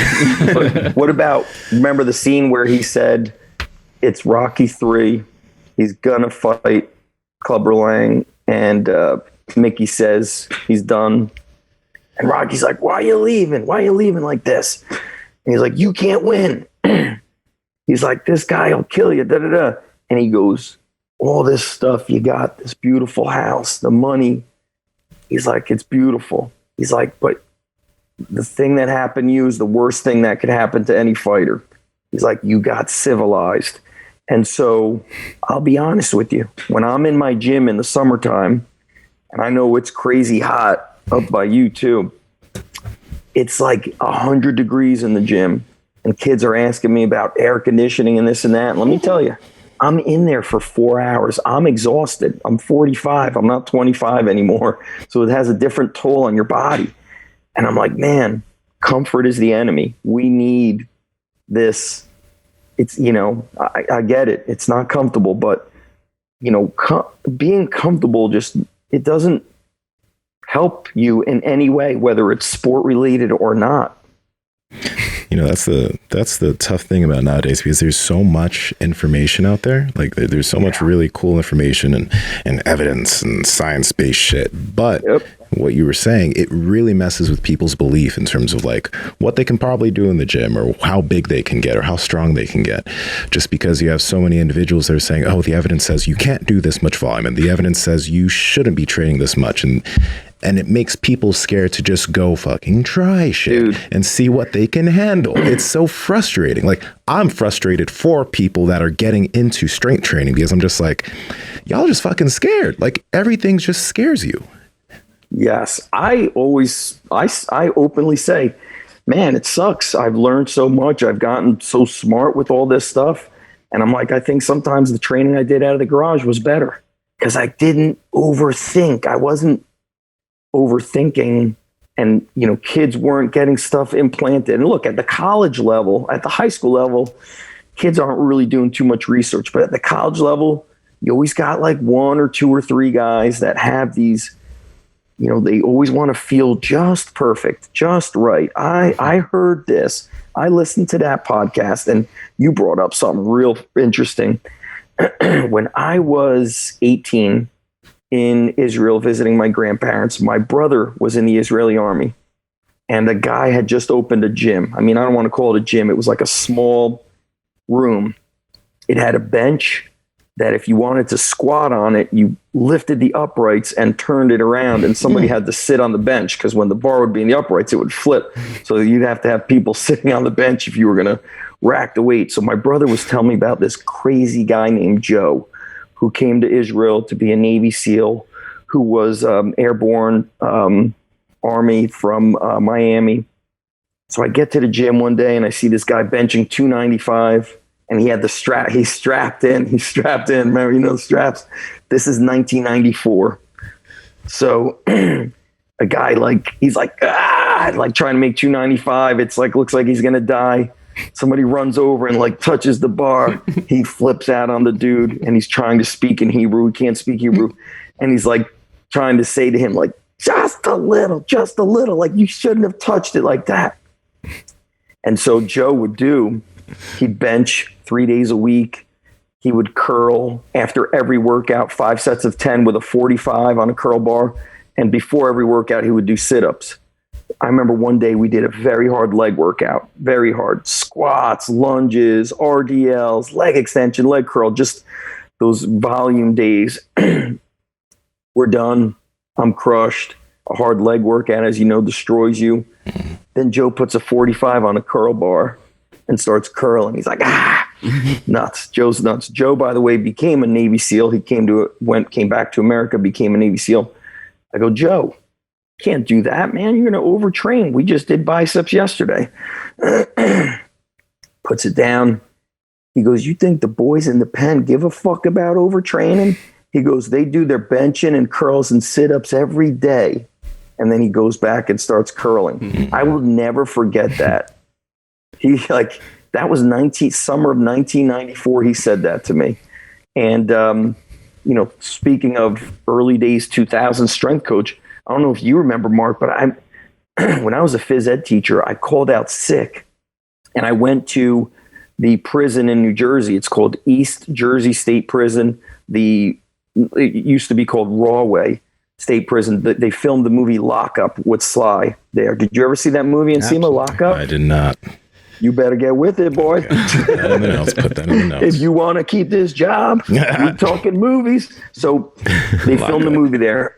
I had a friend who had a stepdad or something who was a lieutenant there who worked with the lifers. You ever see Scared Straight? I think where they scream at the kids? Yes. Or Yes. That's where Scared Straight was. So this guy ran that program. He was a lieutenant. They just called him LT. And I said to my friend, would your dad be able to get me in there if I could talk to some inmates about lifting? So I get into the prison. I use a sick day. And I also say this for the other strength coaches out there. This was the year, if you look it up on T Nation or whatever the website is, I wrote the article maybe in 2006. So I'm like, I tell other coaches you should be creating content, and they make it so complicated. I'm like, let me explain to you something. I used a sick day to go to a prison to learn about training, and you can't film a video, like I went to prison. You know what I'm saying? Like I went with the lifers. And so those guys all trained very unscientifically. The big, strong guy that they introduced me to first, this guy was training one body part a day, but high volume. And then Saturday was like 100 reps of every bodyweight exercise. Then the other guys who were part of that Scared Straight program, they were on the former boxing team. The other guy was on the former powerlifting team.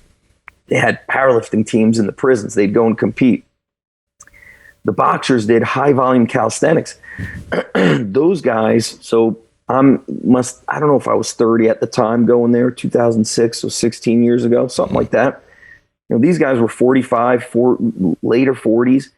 They were doing like 5 sets of 50 push-ups every morning, 5 sets of 50 before going to get, chow, breakfast, this and that. Mm-hmm.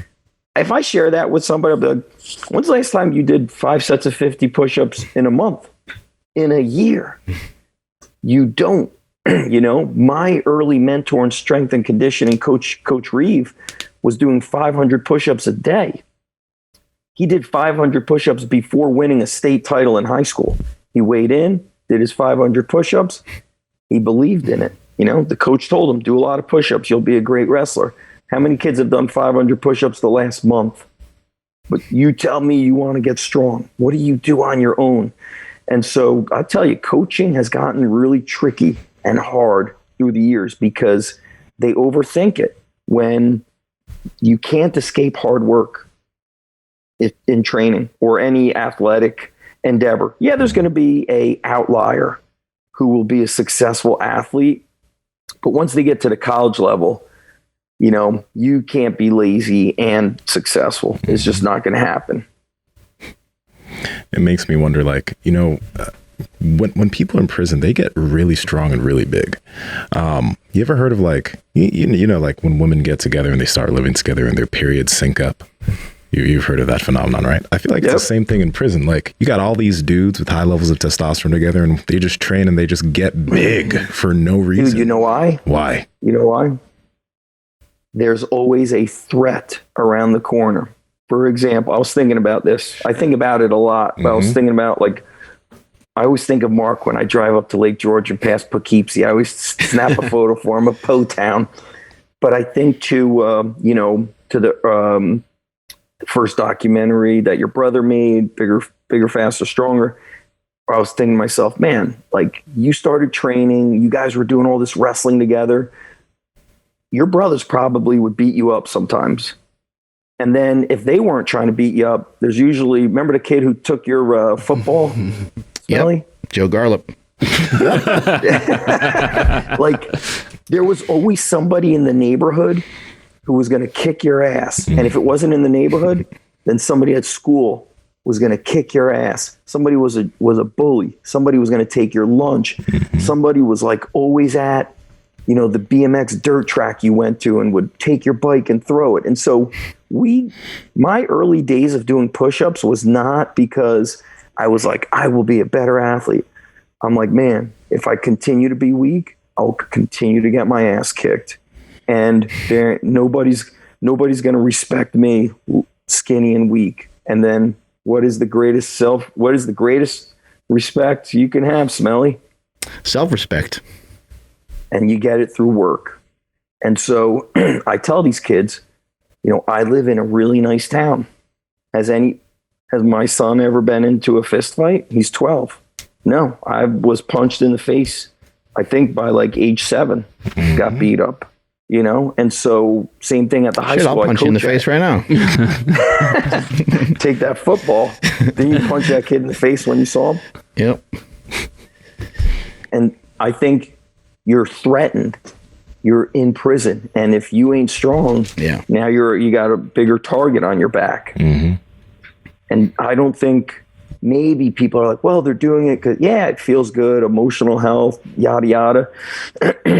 But man, if I'm in prison, I'm going to be training hard too, preparing. Because every day is like, every day could be that day. How many different shifts have you had to make with your business? I know you and I. You and I've talked quite a bit over the years. I remember maybe like 2-3 years ago, you gave me a call and we were talking about you coaching, and you were kind of like driving to one spot for like 2 hours, and then you were running your gym. And more recently, we had the pandemic. So like, how have you been able to? I mean, it sounds like you've had to do a lot of shifting around to stay alive. This is a good topic because we were just talking about being tough. I think if you want to be successful as a strength coach and or business owner, you better be tough. So what happened was I left teaching in 2009. My online business, my certification, my gyms were all making so much money. And there was not really a lot of competition for what I was doing, I was kind of like an earlier guy with Mark making YouTube videos. People weren't doing that. And so it's like you're smooth sailing. Then got comfortable. This town that we live in, Hurricane Sandy hit, which I think is like 8 years ago. So it was like 2012, maybe 2013. It made like a recession hit New Jersey. And so my gym tanked. My online business took a big shift downward because the kind of one-man army that I wasn't really working anymore. People started getting higher end editing with their videos and stuff like that. And so that, the creative took off, which I did not have. And then 2014, I was commuting to Lehigh University, which was just shy of 2 hours. I'm talking an hour and 45 minutes if I'm flying each way. I would go there twice a week. I would coach there for 3. So 2-hour drive, coach for 3 hours, drive an hour and 15 minutes to my one location, train myself, then do 5 hours of coaching, then about an hour drive home. It was nuts. I could say I don't know how I did it. And I always say the way I did it was I just got to be tough. You got to be tough when you're doing that. That was how what it took to make the money. That's what it took to provide. And that's what I did. And also that was an opportunity I wanted. Like going to Lehigh was it's a historical, I think it's one of the oldest wrestling programs. Oh, wow. So I'd walk into this building and you go down this hallway with all Americans and national champs from like, I don't know, the 40s, 50s. I don't know how far back it goes. Black and white photos where you could hear the walls speaking. So I took a lot of pride in going there. And I remember I called Mark before that. I was like, dude, I want this, but the pay is crap. I was like, and Mark was like, dude, he's like, you got to make them film every time you go there and leverage it. And of course they didn't film every time I went there.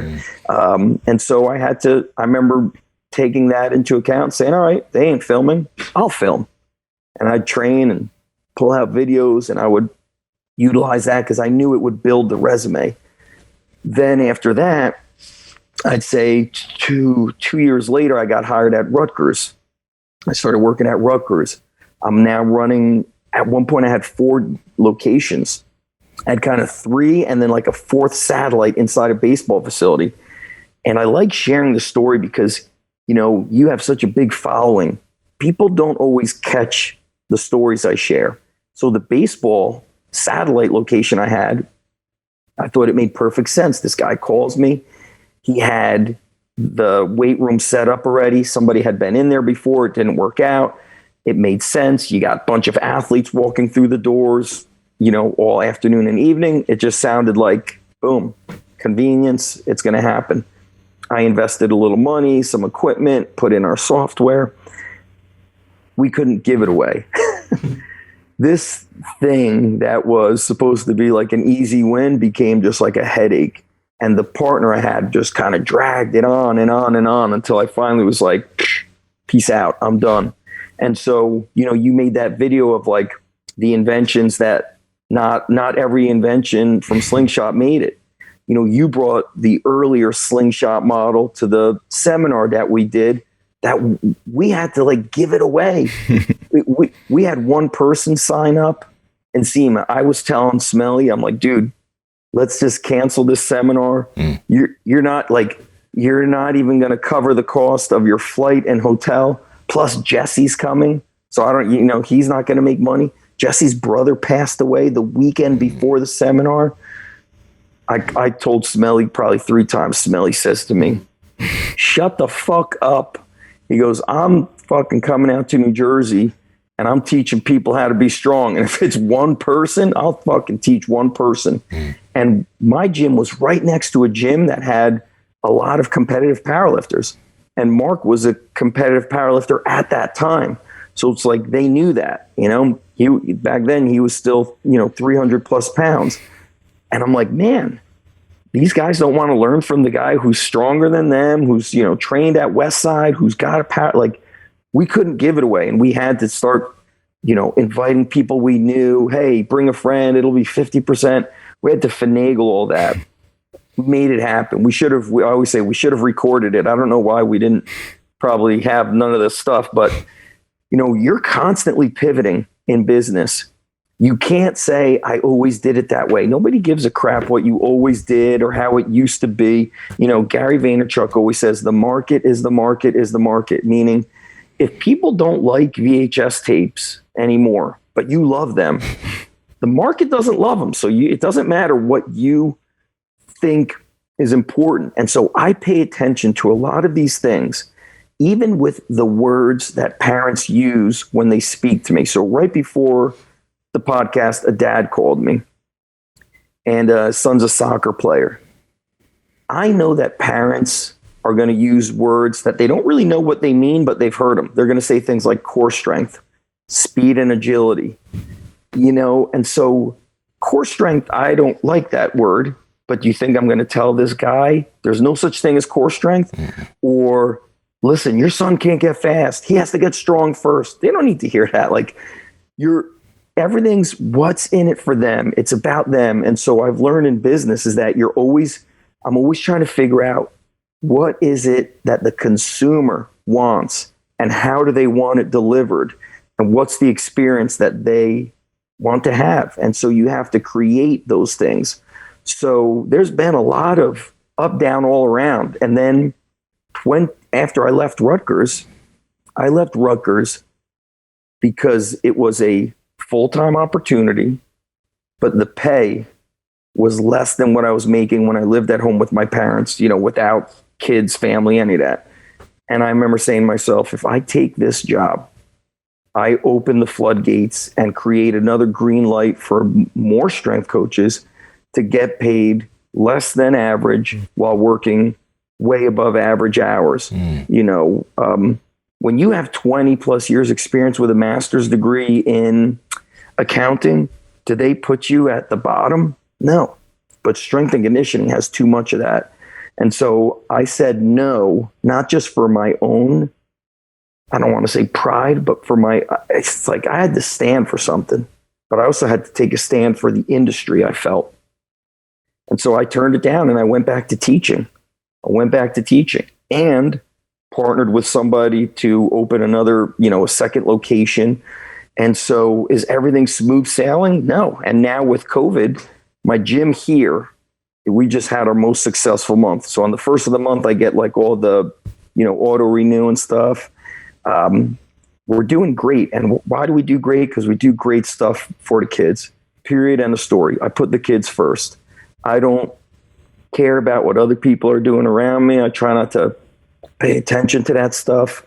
And then here's something I almost forgot to say, Mark, with this kind of pivoting and business stuff. Yesterday I had a pretty heavy duty business call with some people, and they wanted to, talk about bringing me on board as like a guy who could deliver content.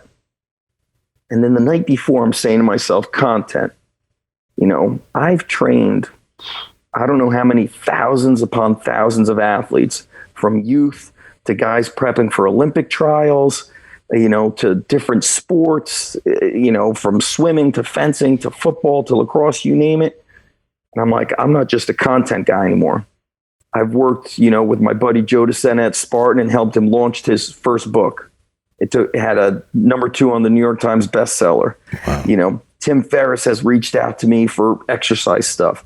Marty Gallagher invited me with his crew of guys to work with, Naval Special Warfare.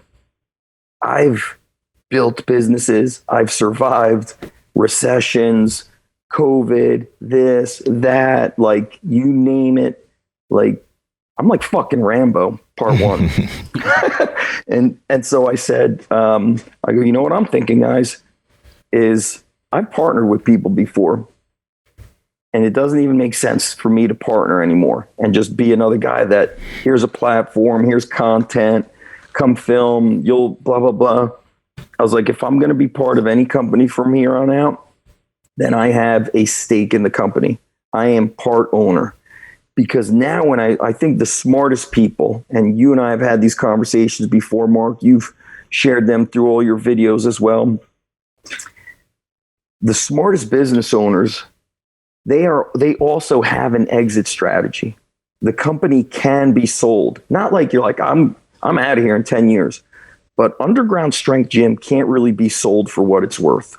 Years ago, somebody offered you money for Slingshot, and you were like, man, this company's going to be worth 10 times that in only a few years. I'm not selling it. And so at age 45, I look at things differently. I don't need another job. I got 99 problems and a job ain't one. I've been working my ass off for a long time. Like a 12-hour day to me is very normal, And so I tell these young strength coaches, like, look, man, I'm twice your age and you're not even out working me yet. And so I'm starting to look at things differently from financial perspective and the ability to have more freedom in my life. That's the one thing I do miss. So I'm a full-time strength coach out of high school. I got my gym in my hometown. And then we've got my partnership gym up north. And then we got the online business. And so that's a lot of stuff under one umbrella as a kind of a one-man army. And so now I want to, I know business, I think deeper than a lot of people think I know business. And I also have done stuff, like I said, like when my buddy Joe was going to release his first book, I was like, I know how to launch a book, dude, and get this thing to #1 on New York Times. And I always said, like, if your team would have listened to me faster versus being, who the fuck is this guy telling us what to do? That book could have been #1. And so going through these generations of business, early 2000s, then prior to 2010, then a little after 2010, then 2015, like every few years, there's like another shift that we see. I'm starting to get a good pulse on kind of like where people are going. And like you, Mark, you evolve, you're constantly like creating something new. I pay attention to those things. There's lessons to be learned from all that. And the best way to go out of business is to never evolve. That is the best way to go out of business. I was curious about, as far as your knee's concerned right now, because obviously you mentioned that you had that first ACL thing when you had that, the grappling fight, but now recently also, obviously you coach people, but I'd imagine that there are certain things, like you mentioned, you can't grapple because of your knee. I'm not going to do that yet. Yeah.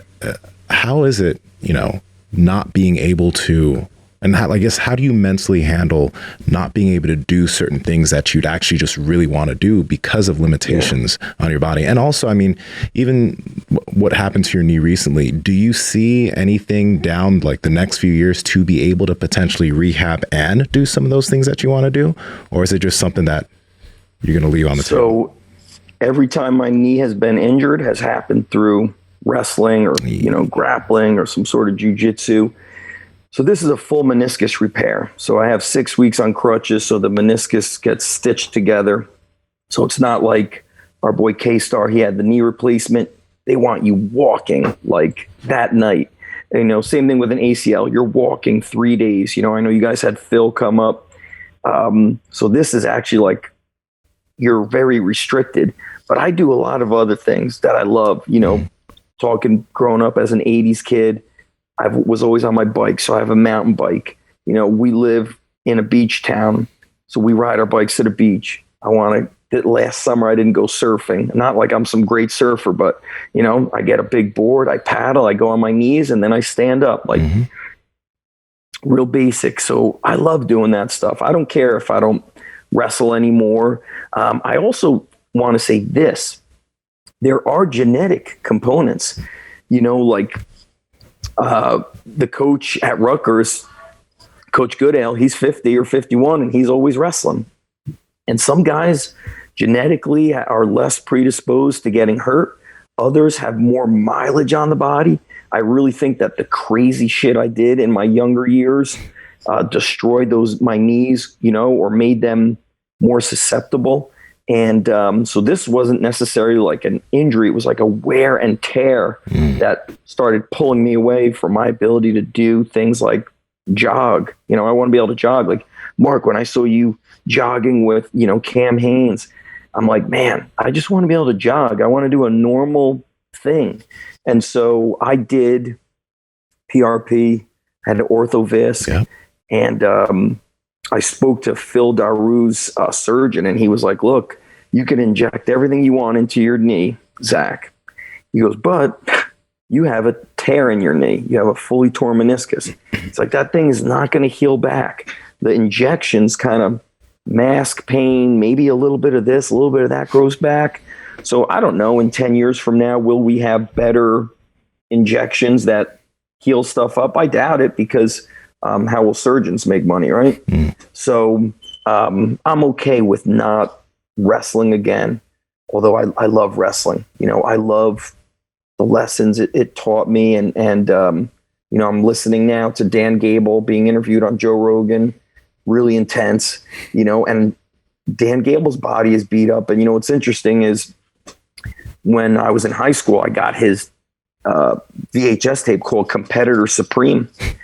And he was known for the brutal workouts he would take his team through. And the common theme was, you have to outwork your competition. And once I saw that tape, that was kind of embedded in my mind. And so I did that with wrestling. I did it with bodybuilding. I just kind of went nuts. I did it with business, and it's not necessarily the healthiest thing, to be honest with you. You gotta, I think I've been thinking a lot about this kind of overall health thing in business. Mark, maybe 2 years ago, I remember you sharing a video. You're waking up early, and you're like, I kind of like to be done with my work stuff by 2 to 3 o'clock, which I think is very healthy. You could go home, you could shut it off. You're with the family. See, I've never done that. It's not because I don't want to, but because of the way the business is. And so, yesterday, having an important meeting, I basically said, they're like, what would it take if we had you all on? I'm like, this is the amount of money I want to make every day, and then this is the percent ownership I want, because if the big people at the top sell it when this thing blows up, I don't want to be another employee. I've worked very hard for a lot of people, especially at the university level. And I'm not a me guy at all, but I've learned that I've never been a me guy, period. And so I think at age 45, I learned finally to say, you got to do something better for your health. Like, I look at these football strength coaches in college, they're always like yelling and screaming and da-da-da. And I'm like, man, doesn't that shit burn you out eventually? It's old. Then you come home, you're exhausted. Now that energy that you gave all those kids, your family has less of it. You know what I mean? And so I'm okay with not wrestling or not doing jujitsu. Who knows? Maybe jujitsu could happen down the road in a very light kind of environment. Some of the guys I train are black belts that just do stuff on their own in their garage and just more chill, so that could certainly be an option. And why'd you also, by the way, because maybe somebody can get something out of this since meniscus surgeries are common, why'd you choose to get the repair versus the removal? I ended up getting a removal in my, forgot which knee, but I ended up getting a removal. So why did you go? Yeah, I think I remember. Did you get this last year or? It was like 2.5 years ago. Okay, I kind of remember this. So I've been kind of trying to figure stuff out with this knee for a few years. And, kind of on the theme of me not taking care of myself, I never got an MRI. I would, Mark and I being connected to a lot of smart people, you contact K-Star, of course. Whenever I'm injured, my text goes like this: K-Star for hire. It's like I text him, he starts saying something, but Kelly's also honest. He goes, look, I don't really know what's going on until I could put my hands on you and see a picture of that knee. Then you go to another friend, and I go to another friend. Then I talk to this person. You're trying to just avoid all this surgical stuff. And then finally the pain was so bad. I was like, man, I'm just going to get an MRI. I did acupuncture. We did, like I said, the injections. So we do the MRI with the contrast. They see the tear. And by the way, it's hard to see a tear when guys like us who are like heavily built, it's like maybe there's other things happening in our knees. So he wasn't sure if he'd be able to repair it, but my doctor is aggressive to repair it because it saves, your meniscus is the cushion between the patella and the tibia. So if they keep shaving it, now we're getting more of the bone on bone. So you want to, even this thought of preserving my own body is how I think with athletes now, because of my own injuries, is I'll work you, but I will not destroy you or kill you. And I'll do a lot of these, I'll borrow from Matt Wenning's warm-ups and just things I've learned through the years to preserve the athlete's body, even if they're not going to be a collegiate competitor. And so he said, when I go in is when I could figure out if it's truly repairable. And I knew that this recovery would be hard. 6 weeks on crutches. Yeah. I can't use my hands because I got to hold the damn crutches. So this week has been really hard, but every day has gotten better. It's gotten better. And I was glad he repaired it, because maybe if he just scoped it, I'd be body weight squatting right now and walking around and driving my car. But you know what? In 4 or 5 years from now, I'd have another issue. And so now, what is my lower body training going to look like? I've got the Wenning belt squat. I do a lot of body, for me, it's training. I don't really care if I'm deadlifting, 545 anymore or any of that stuff. It's, I remember Marty Gallagher telling me, he's a strength coach who was kind of like born and bred from this late 60s, 70s, 80s. Yeah. He always told me that his old training partners, they always got injured because as they got older, entering one decade to the next, they'd say, well, I always used to do it like this, or I don't want to do it because that's what I used to do. And that's what I said, like, that's how you put yourself out of business. That's how you, destroy your body. So who cares what I used to squat? Then you'll never be happy if you always look at what you used to do. So now I look at, like, what do I want to do? I can't wait to ride my bike to the beach. I can ride my bike, but like, I'll go mountain biking with my son, just, play tennis with my daughter. Not that I could compete against her, but like I could move around. I want that freedom. Yeah. And so our bodies build up mileage. That's why sometimes you see guys who are in their 40s, 50s, who are running or doing all kinds of hard training, but they didn't really start getting into training until they were 35 or 38. Or Cam Hanes, he might be just genetically predisposed to being able to withstand a lot of running. Of course, he works extremely hard. He trains hard. He, eats great, this and that. There's a lot of factors there, but genetically, he just might be, built for that stuff. So you got to take that into account. The gym business is alive, in the morning, when you're a trainer or coach, and it's alive later on at night, and the middle of the day, it's like, who knows how many people get in there. And so that kind of, you end up in a dilemma of like, how do I get at home time with my wife and my kids and things like that. Right. Do you have a hard time delegating? Do you have a hard time letting go? Like if we go back to what you said originally, how it's kind of more about your customers, more about your kids.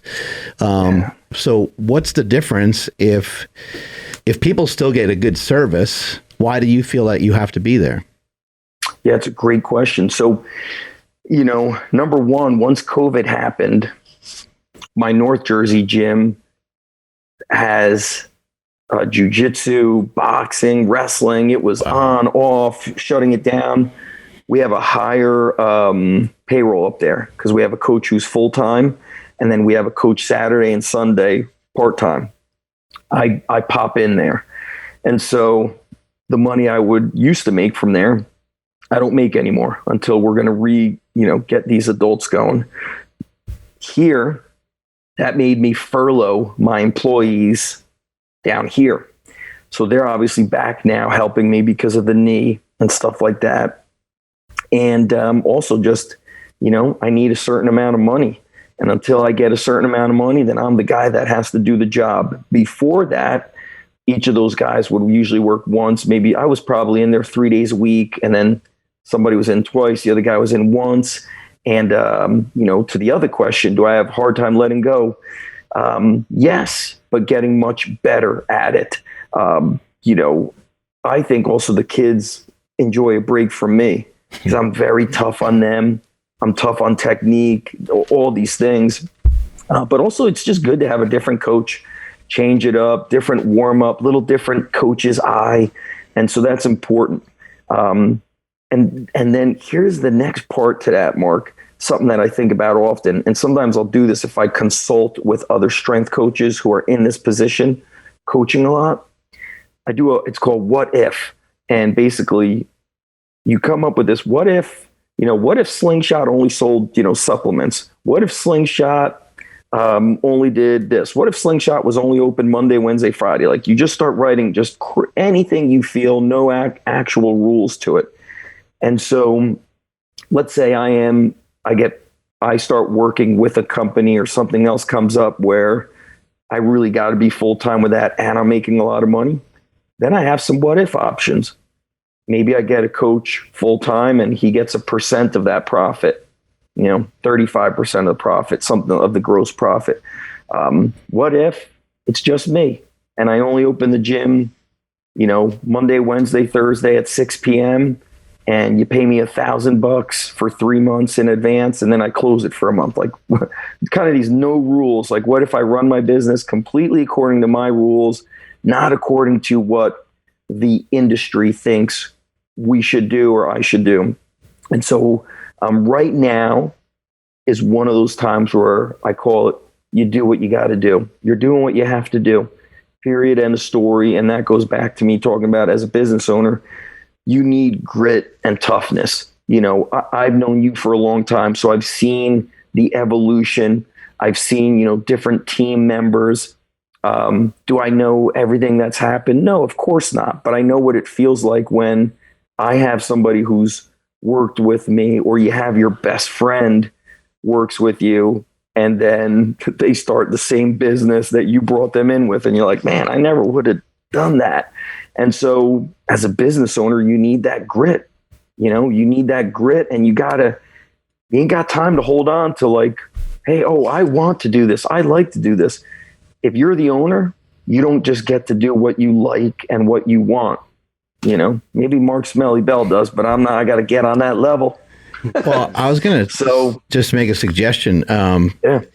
The conversation that you had with this company, this call that you had the other day, I would just have the same conversation with yourself, and see because I think that you're in a position to where, and I understand COVID just fucked everything up for everybody, but I think you're in a position to where you can write your own ticket your own way with your own company. Like you don't necessarily need anyone else to come in. I've known you for a long time. You crush it. You sell books, you have consulting, you do all kinds of different things. So I think that you could figure it out. I think that the hardest thing sometimes is let go and just try to imagine what the fuck's this place without Zach Even-Esh in it? And a realization I came to, this has been really helpful for me, is that if I just pass this off to somebody else, they actually might do a better job without me. Yes.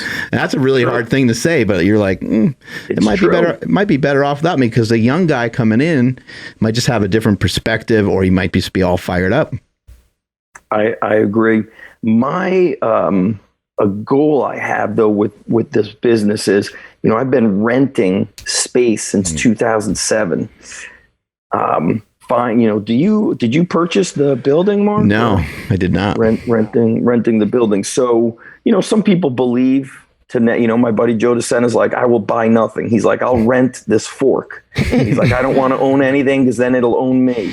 But I would like to own a building. A lot of Chris Cooper there, has mentioned that, and he's mentioned you in his pod. I think he's had you on the podcast. But Chris Cooper, he bought a building, and then he used one part of the building and turned it into a coffee shop because he loved having coffee with clients or people who might want to become members. So kind of like one thing paid for the other, yet down the road, if he's not trading, I think the worst thing in business is trading time for dollars. It's the worst way. Yeah. And so I want something that would pay me back. So as far as like the next few years are concerned, because you have all these gyms and stuff going, how do you see things looking in like 10 years? Like ideally, if everything went the way that you wanted it to go, how involved would you be in terms of the gyms you're running? Are there new businesses that you've been wanting to start that will be started by that point? Just what does that look like, since you already do so much as far as business is concerned right now? Right. So I have 2 locations now. 10 years from now, hard to say, right? Like it's 2021 or 2011. I never would have predicted any of this. Not talking COVID, but just the way the business world has evolved. I will definitely be less coaching. Will I want to manage another coach to run the gym? I'm not sure. Will definitely not be putting in these kind of hours 10 years from now, let alone 5 years from now. I would also say like a mistake I made, which I have to figure out how to like kind of make this work is, Mark, has a media team. Even from the early days, there was somebody recording that could make it the creative look good. I've never had that, which I think is a huge difference maker. Like Phil Daru shows up to his gym, or he's inside of a baseball facility and he coaches. Somebody else partnered with him, films and creates and puts it together. He focuses on his unique ability, which is coaching. They focus on their unique ability, which is content creation, distribution, and turning it into, consumable products, whether it's digital, physical stuff. And so that's something that I need to find a way to make happen. Yeah, because I remember years ago, Mark was like, hey, I'll do a guest video for you. You could do one for me. He's like, we kind of get the same views. We get like 1,400 views a video. And so Mark sends me a video on box squats, and it was like really blurry. And the dude comments, he goes, what the fuck did you record this on, a calculator? I'm like, I was laughing so hard. And so now what's interesting is here we are 10, 11 years later. I don't know how I'm, infinitely smarter than what I was then, but my YouTube views will be like 200 views a video, and I say to myself, like, that's pathetic. And what do you need? You need better creative behind it. You just can't be a one-man army anymore. What's your, I know like towards the end of his years, you got close to the Ultimate Warrior. Oh yeah. What attracted you to, like, I don't know, just like he did a seminar at your gym or something like that, I believe, right? It was crazy. Like, how did you come in contact with this former pro wrestling icon? When on Twitter, I think I saw one of his injections of inspiration videos. People had retweeted it. This is probably 2010 or something. And it was the "My passion is passion." Right. And I remember thinking to myself, that's how I am. I'm just fired up about life and lifting, and not necessarily just this or just that. And I went on his website and messaged him saying, like, man, this video really hit home for me. I watched it so many times, da da da. And he emails me back the next day, and he's like, Zach, I know who you are. I've been following you for many years. I love what you do. And that was really like, whoa, like this guy's following me and trying, learning from me. And so we just like started exchanging some emails, and in the emails we were just, talk about like training and the old school guys. And then I remember he asked me about like, I think like bicep and shoulder health, like saw me climbing rope and stuff, like doing all these pull-ups. And then I just asked him if he wanted to do, back then there wasn't podcasts, but I have a membership site. So I asked him if he would do an interview with me. And so he agreed to, and we did a very long interview. I remember I broke it. I chopped it up into like 2 segments of like an hour and 15. And he goes, Zach, I normally just don't do these interviews because they always want to ask me about the same stuff, and it's not really an inspiring person. They're kind of Hulk Hogan me, like? what's Hulk Hogan like? I think they wanted, how did you fall out with Vince McMahon? Like, right. Same stuff. I kind of got into him and I, when we would chat, we would always talk like training and like our kids and like being like walking through the mountains, like being in nature, like simple man stuff. And that became like a friendship. And I think maybe the way he felt was like, it was like a kindred spirit that was just younger, that he could, almost confide in. So we would like call each other every other day. So if I was driving to my gym up north, we'd hop on the phone. He'd call, leave a voicemail. I still remember the time he called, how long ago it was. We still use the house line, but he called the house line, and my wife's like, Zach, there's somebody on the phone named Warrior. So she don't know, like my wife's like, what the hell's going on? Yeah, that's his, he changed it, his like legal name, right? Oh, his really? legal name. Yeah. He took that stuff quite seriously. And I also think, like I said, he was very frustrated with people. He had that big falling out with WWF before his WWE. He didn't like lazy people, and he didn't like people that couldn't try to figure stuff out on their own. And so he was torn. He wanted to help people without actually telling them what to do or how to do it.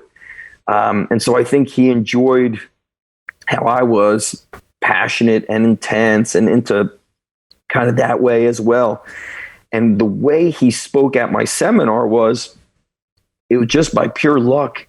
He was coming to speak at a wrestling event in New Jersey, not far from my gym, 25 minutes away from the gym you and Jesse were at.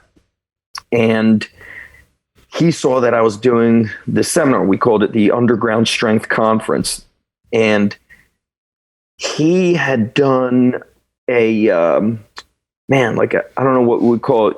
It was on YouTube where he's training those rock stars and he's like kicking their asses. Dave Tate always reposted. He's like, squat low, like you're shitting in a hole. Remember that video? And he's like screaming at them. He was approached by TV networks to start something like that as a reality series. And I guess he just thought, I will, if Zach gets involved, Zach could do the strength training and I'll do the kind of motivational stuff. And so he told me he's coming out to New Jersey. It was literally speaking like a day or two before my event. He tells me about, the TV networks are contacting him, and he goes, but I want you to do this with me. He goes, I've had my time in the limelight. I don't need more limelight time. He's like, but I do need, he called it, a coach. And then he goes, if you'll help me do the first one at your gym, he goes, if you will have me, I'll speak at your event. So he asked to speak at the event. And I remember saying to him this, I go, Warrior, I go, I'm your friend. So if you need anything from me, I'll do it. I don't need a favor in return. I'm not going to keep score. And I said to him, that's isn't what a friend should do, right? You need me, I'll do it. And I'm not going to come back and say, remember when I did this and you owe me? And so he was like, yeah, motherfucker. He was all hyped up. He's like, you're going to be the warrior beast coach. And so after that, if he would call me or email me, it was always like WBC, warrior beast coach. You know, sometimes he'd call me Zach, but that's how he would do it. So he spoke at my event on, I can't remember. I think we did a Friday, Saturday. He spoke Saturday morning. So he says to me, you could now announce I'm going to be the keynote speaker for you. And I'm like, I'm not going to announce it until I sell it out. And then they'll know what they missed out on. He's like, that's fucking right. He's like, you don't need nobody to fucking help. You know, he got all like hyped up over that. He speaks the next day, blows the roof off of the place. Elliot Hull spoke that, you know, later in the afternoon. It was like a real wild event. Like each speaker was very unique. I had my buddy speak, Quattro Deuce, who was the 42nd Black active Navy SEAL, who's got a very unique story. Him and his wife spoke. Just unique people. And so this next day is Warrior University. This is the beginning.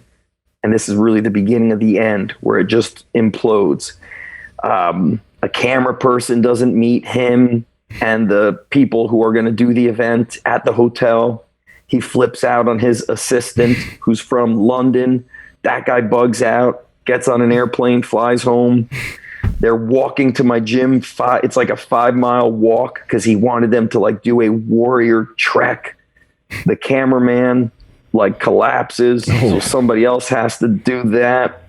They show up. It's hours after they're supposed to show up. Easily 3 hours later. The people, you know, one guy was very strong in the group. The others were not, you know, at all. Forget about lifters. They were just never had done push-ups. He was destroying them. I thought people were going to die or blow out a shoulder, and just like, it just got really bad. And what basically happened was like, I just felt like he, you know, there wasn't a lot of complimentary action going on at that time, because I think the people in the event were not the right fit. And remember what I said earlier? Like, I got too smart. I'm like, oh my God, this guy could have a heart attack. This guy's shoulder, this guy's back. And the one thing that's I always share with Dave Tate, he always laughs. I'm showing the guys, take these kettlebells outside, pick it up with a flat back, blah, blah, blah. Warrior's like, fuck your flat back. You know, he's like yelling. And it was really a mess. It was a mess. And so after that, you know, it actually finishes on a positive note. They go to the diner. You know, I kind of like have a crash. You know, I do this big event. I do that thing. I'm like, I'm going to go home, see my wife and kids, and pass out. We try to connect with each other a couple of days. I call, he calls, we miss each other, blah, blah, blah. Then he just goes off the radar, which I think was the beginning of the negotiations with WWF. And, you know, he had that falling out with his assistant. Then they kind of, you know, bring things back together. He gets the partnership with WWF. And then, as you guys know, he has that heart attack the night that he's inducted into their Hall of Fame. And it was like the toughest thing for me was like, we never were able to connect after the event. You know, he called me, left me a voicemail. I called him. We missed each other. And so you have like conversations left unfinished, unsaid. And I typed up a letter and sent it to his house. And then his wife texted me back, you know, and she was like, he loved you like his own son. She said, like, he always spoke about you in the house. And I sent her, you know, the footage and stuff. And then I never spoke with her again, because then she got into the WWF, WWE, whatever it is. And I think legally. Who knows, what stuff was going on. The good news is, after years of me not speaking with his assistant, we reconnected like in the early part of COVID, which was good, good to just say, man, I'm sorry that I said what I said in the heat of the moment. He's like, I said, it's like I said bad stuff too, man. So it was just good to be able to say, man, I'm sorry. So that was, the toughest thing, because I didn't do this to become a business partner with him. We just became like friends, legitimate friends that would just like call each other and shoot the shit because it felt good to like hear from your buddy. It was like always so great to talk with him. That was the tough thing. People might not understand like some of the switch that Ultimate Warrior made. Obviously he's like a wrestling icon, and he would sprint to the ring, and he was in amazing shape, one of the best built professional wrestlers of all time, a pretty awesome bodybuilder even before he got into any of it. But I kind of viewed him as a philosopher. Like if you listen to, he is yelling and screaming in some of those videos, but there's also videos where he's just talking, and his whole thing about the Genius Reaper, I fucking love that. Like those videos, they meant a lot to me. They were transformative in a lot of ways. He talks about, how people have these hopes and these dreams and these ideas, and before they even have their first cup of coffee or glass of milk in the morning, he said the Genius Reaper has already visited you, and you're not going to fulfill your hopes and dreams because you already talked yourself out of it. You had an idea when you went to bed, and you didn't fucking hold on to it. You didn't stay connected to it. I've always been like, man, that is like, why the fuck's that happened to us so much? But you have this idea, and then the next day you're like, that's not really that good of an idea. You should sleep in, or you should do this. You should find so many other things to do that you're like better off with, I guess. You talk yourself out of all these different ideas that you have for yourself. Yeah. And he, Warrior was his true, I don't know if alter ego. You know how, think about even now, Mark, not just when you compete, or Nsima, when you compete in jiu-jitsu and lift heavy, we all have, and I don't want to say we all, but us lifters, athletes, you learn to flip a switch and your alter ego goes, you become someone else when you train. It's, you feel like you can run through a brick wall. Nsima is no longer Nsima. Now you are, name the character. He was the Warrior. And so he did a lot of warrior-esque things. He would take, a walk for days through the mountains of New Mexico, or when he lived in Arizona. He told me he did not sleep in the house. He would go in the desert and sleep on the floor and on the ground and meditate. And, his wife said she felt his body couldn't maintain his spirit. Like it was just too powerful. And there is truth to that. And that being said, now I hate saying I'm older, but I'm learning to kind of temper that inner warrior spirit, because you're trying to like elongate your health. That's why I mentioned these football strength coaches. They're always going nuts. And I look at it and I'm like, that's not healthy, man. It's not healthy. It's also like not healthy for the profession, because now they think that's what you got to do is scream and yell when, then you got too much kind of like hype going. You got to learn to kind of like temper those things. And so interesting how many people still are inspired by, the Ultimate Warrior. And my stepbrother, who lived a little bit north of me, the area was like a pretty popular area for where people would stay if they were like performing at Madison Square Garden. And he told me when he was, I guess he was in high school, Ultimate Warrior pulled up to Gold's Gym, Cranford, in a limo, and went in and he watched them like start curling, and he curled a plate, then 185, 225, then 275, and Ultimate Warrior would, do the clean and press so he could like lift the guys. He would, clean and press 315.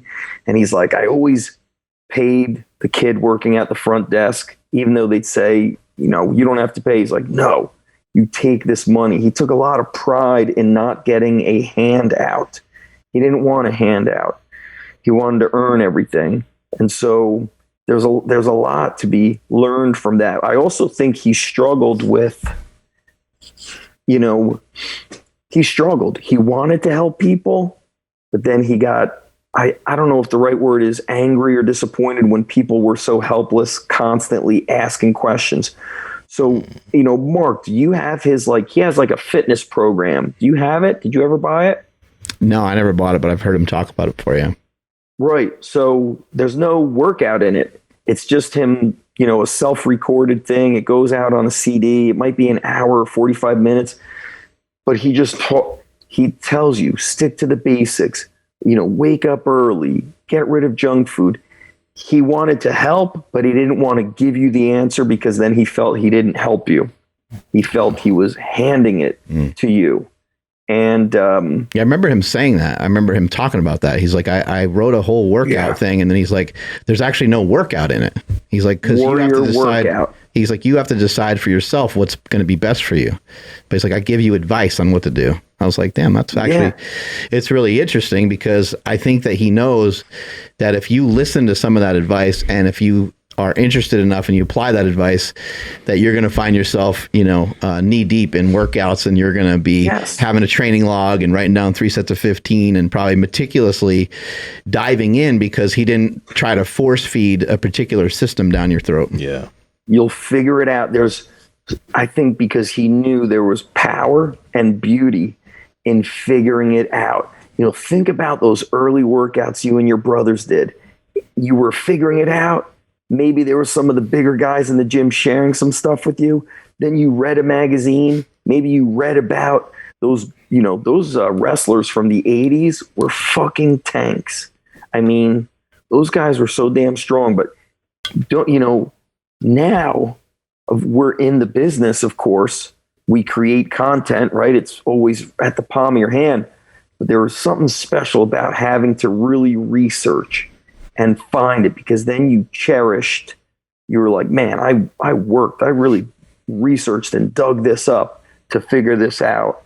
And probably did you, looking back for you, Mark, when you went to Westside Barbell, did you own a VHS tape of Westside Barbell, or did you read about them in Powerlifting USA before you got there? Yeah, all the above, yeah.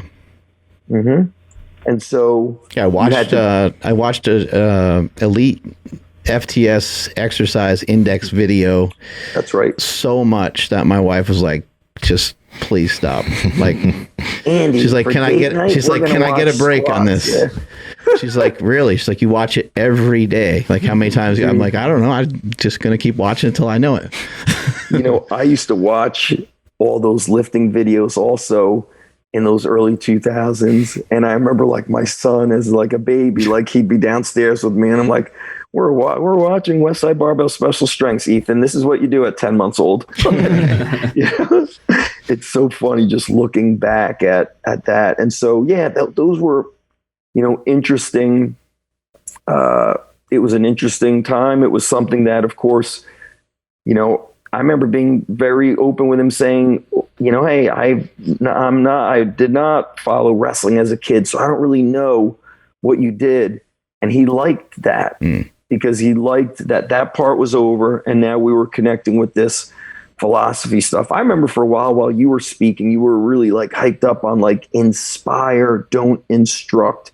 So it was just interesting to see how one video or several videos really inspired you. Right. And it makes you think, you're like, man, maybe my one video is, and I'm sure you've gotten many of these messages, how it's saved people and what it's done for them, right? You got to lift through it. It's nuts. And when we did the Super Friends thing, so that's for your membership site, I like sharing this story. I don't know if Nsima heard this story, but this isn't the shared dessert thing, is it? That's embarrassing. No, not the dessert. Oh, okay. That one's old. But that's a great one. This is the earliest. I'm very curious about the shared I feel dessert. like this was your earliest time of trying to share and help, people. But you were at Westside Barbell. it was the T Nation Forum. The T Nation Forum would have, Joe DeFranco would be on there, Alan Cosgrove, all these guys, big names would really engage with all the readers. And Mark posted some photos of, when he was wrestling, what his build was like, his transformation. I think you looked like the final photo, you were like 220 ripped, like really good photo. And you're sharing how you eat, how you train, with hopes that like, hey guys, if anybody wants to hear what I do when I'm at Westside, because people were asking about Westside, here's what I do. And I don't know why or how, but the comments were like, go fuck yourself. Fuck you. Yeah. They're like, what the fuck are you trying to show us for? You're on steroids. They're like saying all this crazy stuff. Mark's like, I'm just trying to help. They're like, go fuck yourself. I swear to you, all the comments were like, F you. And I'm like, this guy just shared workouts. And I remember you were like benching 315 for double digits. I was like, damn, this dude's strong. And I'm looking at the workouts, trying to see what I could pull from it and use myself and use with athletes. But everybody else is like, go fuck yourself. And wow. Mark, that day you could have been like, you know what? I will never share anything again. People don't want to hear from me, man. I just tried helping people. They told me to go F myself. I mean, it was like, I don't recall or understand what it was, but that always is like embedded in my memory as this first time, because other than that, Mark was on the Elite FTS Q&A as Jackass. You may have been Jackass on the thread, Nation, but yeah. You said, I'm Mark Bell. You revealed who you were, and they just, blew up on you. And it's like, man, he was trying to help people. And I was inspired by that post. The workouts, your transformation photos, I still remember. Yeah, I think there was like inflammatory stuff, and then I think I played into it, because being a pro wrestler, like you're pretty good with like a microphone, so anytime somebody said something, I would respond to them, and just then it became more inflammatory, and then people are like, oh, now you're talking about like how this guy doesn't have good enough numbers to like speak about your photos or whatever, and then people would just pile on, They blew it up, man. Today, people don't know how to talk smack. Like you talk smack. I talk smack to kids at the gym, and they're like staring at me. I'm like, man, dude, you got to get with it, bro. You're going to have too many soy protein shakes. What are you, vegan? We start like saying, but they don't even know how to like talk smack back. Sometimes, they're confused. They don't even know you're talking shit to them. Yeah. You can like mentally defeat them before it happens. What's interesting is some of the college kids now do it through their own Instagram. They're competing against somebody. They start saying stuff, and some of those kids are good at it. But yeah, man, through these about 20 years of business has been a lot of unique experiences, and I'm definitely not where I want to be. And I really feel a media person is a must-have for me to really get this information out, because man, I feel like the results we're getting with the kids is just so awesome. I just want somebody to come in and be able to do it. That they call that focus on your unique ability. Stay in your wheelhouse, and if you start doing things that take away from your unique ability, it's like sucking gas out of your gas tank. You don't want to be there. Ask and you shall receive. I bet there's someone listening right now who's I'm kind of in like New Jersey area. Yeah, bring it. We need a Jersey person, Jersey Shore. I was curious when you're talking about the alter ego thing. Yeah. You work with a lot of like, college athletes, young kids. How do you teach them how to do that? How to like get in the zone? Because I feel like, the instinct is to, get angry or whatever, but how do you instruct kids to do that individually? Like to get in their specific type of zone? I don't really have a specific way. Yeah. I'll be honest with you. What I've learned is that it takes everybody different time. I call this turning the corner, where I see this change in them, where they start kind of leaning into the tough times versus cowering during the tough workouts and things of that nature. It goes back to like you guys were talking about when we started the podcast, the odd objects. And sometimes I'm like, man, I wonder if just were those kids tougher because they were tougher, or because I wasn't using as much barbell work. It was like thick bar, sandbag, stone, train outside, cold weather, hot weather. And so I feel there's a couple factors there. Number one, Marco, I share this all the time, points on the scoreboard. You got to just keep letting them get points on the scoreboard of life. Build the confidence. Number two, talk to them about how it's okay to believe in yourself. You've done the work. You're working hard. You're doing the skill work. And so now you just got to go and perform. Now, those who perform the best often have a lot of experience in competing. The more you compete, the more of a natural thing it becomes. The tricky thing is, we have a lot of coaches for everything. I got a mindset coach for you. You were talking with yesterday with Marco Uyama. What do you do when a fighter has 5 different coaches? Muay Thai coach, grappling coach, wrestling coach, nutrition coach, sleep coach. What other coach do we have? Boxing coach. It's like, sometimes it's just like too, what do they call, too many chefs in the kitchen? Yeah. And then you dilute it. So sometimes it just takes time. And I explain that to kids.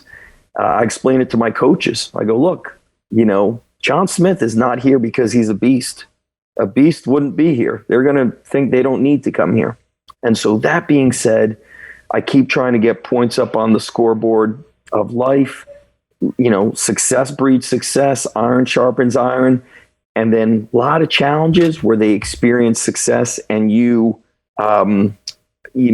announce that success. Make sure that you identify, dude, you don't realize it, but I don't know if you remember, but you couldn't do one good push-up when you're here. Mm-hmm. You just banged out, 20 push-ups with 40 pounds of chains. Or, dude, if we look back to when you started training, you weighed like 128. What do you weigh now? I weigh 175. So everything is, I guess as a dad, time has a different kind of, I view time differently. You got to have this patience where things will evolve. And so I sometimes train a kid in 8th grade who weighs 85 pounds. He stays with me through the end of high school. Now he's 185. He gained 25 pounds a year. That's 2 pounds a month. 2 pounds a month, you're not going to see it in the mirror. That's half a pound a week. Mm-hmm. It's so little. And so it's that compounding effect. And so I have to explain to them, like, look, this shit takes time, man. It's not going to be easy. And sometimes some of these kids are not willing to put in that time. And then I got to reach out to them. So for example, I train a real big football player. I love this kid. Great kid. He moves great. He might be like 275, maybe 265. Wow. He could front squat like his butt is like down to his ankles, beautiful technique. He's not like overly strong, when he benches, he could probably bench 225 for a triple. He could deadlift 455, maybe close to 495. But he could move, which to me is very important. Like, you could maybe deadlift a lot, but if you can't move, forget it. We encouraged him to join the wrestling team. And I watched him wrestle, and he kind of walked out with his shoulders down, checked in, then he walked to the center, shoulders down, and he did nothing. He didn't attack. He didn't snap and spin, no front headlock, nothing. And I'm like, man, he gets after it in the gym. He could move, he could sprint, jump. But then he was outside of his, realm. And so now he needs experience on that mat. And so yesterday, his mom sent me a video. He's wrestling on bottom. He flips the kid over and pins him. And the day or two before that, I was like, your son has to flip the switch. She's like, what does that mean? And I was like, he needs an alter ego. He also needs to believe. And before you go out, you got to kind of add up all the things you've done. Man, I've been training at the underground for a year, killing it 3 days a week. I've been playing football. I know how to hand fight. I'm faster than this guy. There's no way this heavyweight could squat like I do. You add it up. You got to give yourself permission to believe in yourself. Mm-hmm. And if you don't give yourself permission, if you don't believe in yourself, I don't care. You could have all the best coaches in the world, but everything is going to stop. You'll have this like roadblock. That was actually my thing, was like, I was so hard on myself that if I like didn't score a takedown or something didn't go my way, I just downward spiraled. And what did coaches say back then? Toughen up. Now I have to explain to these kids how that works. Talk to them about rebound. Something bad happens, it's over.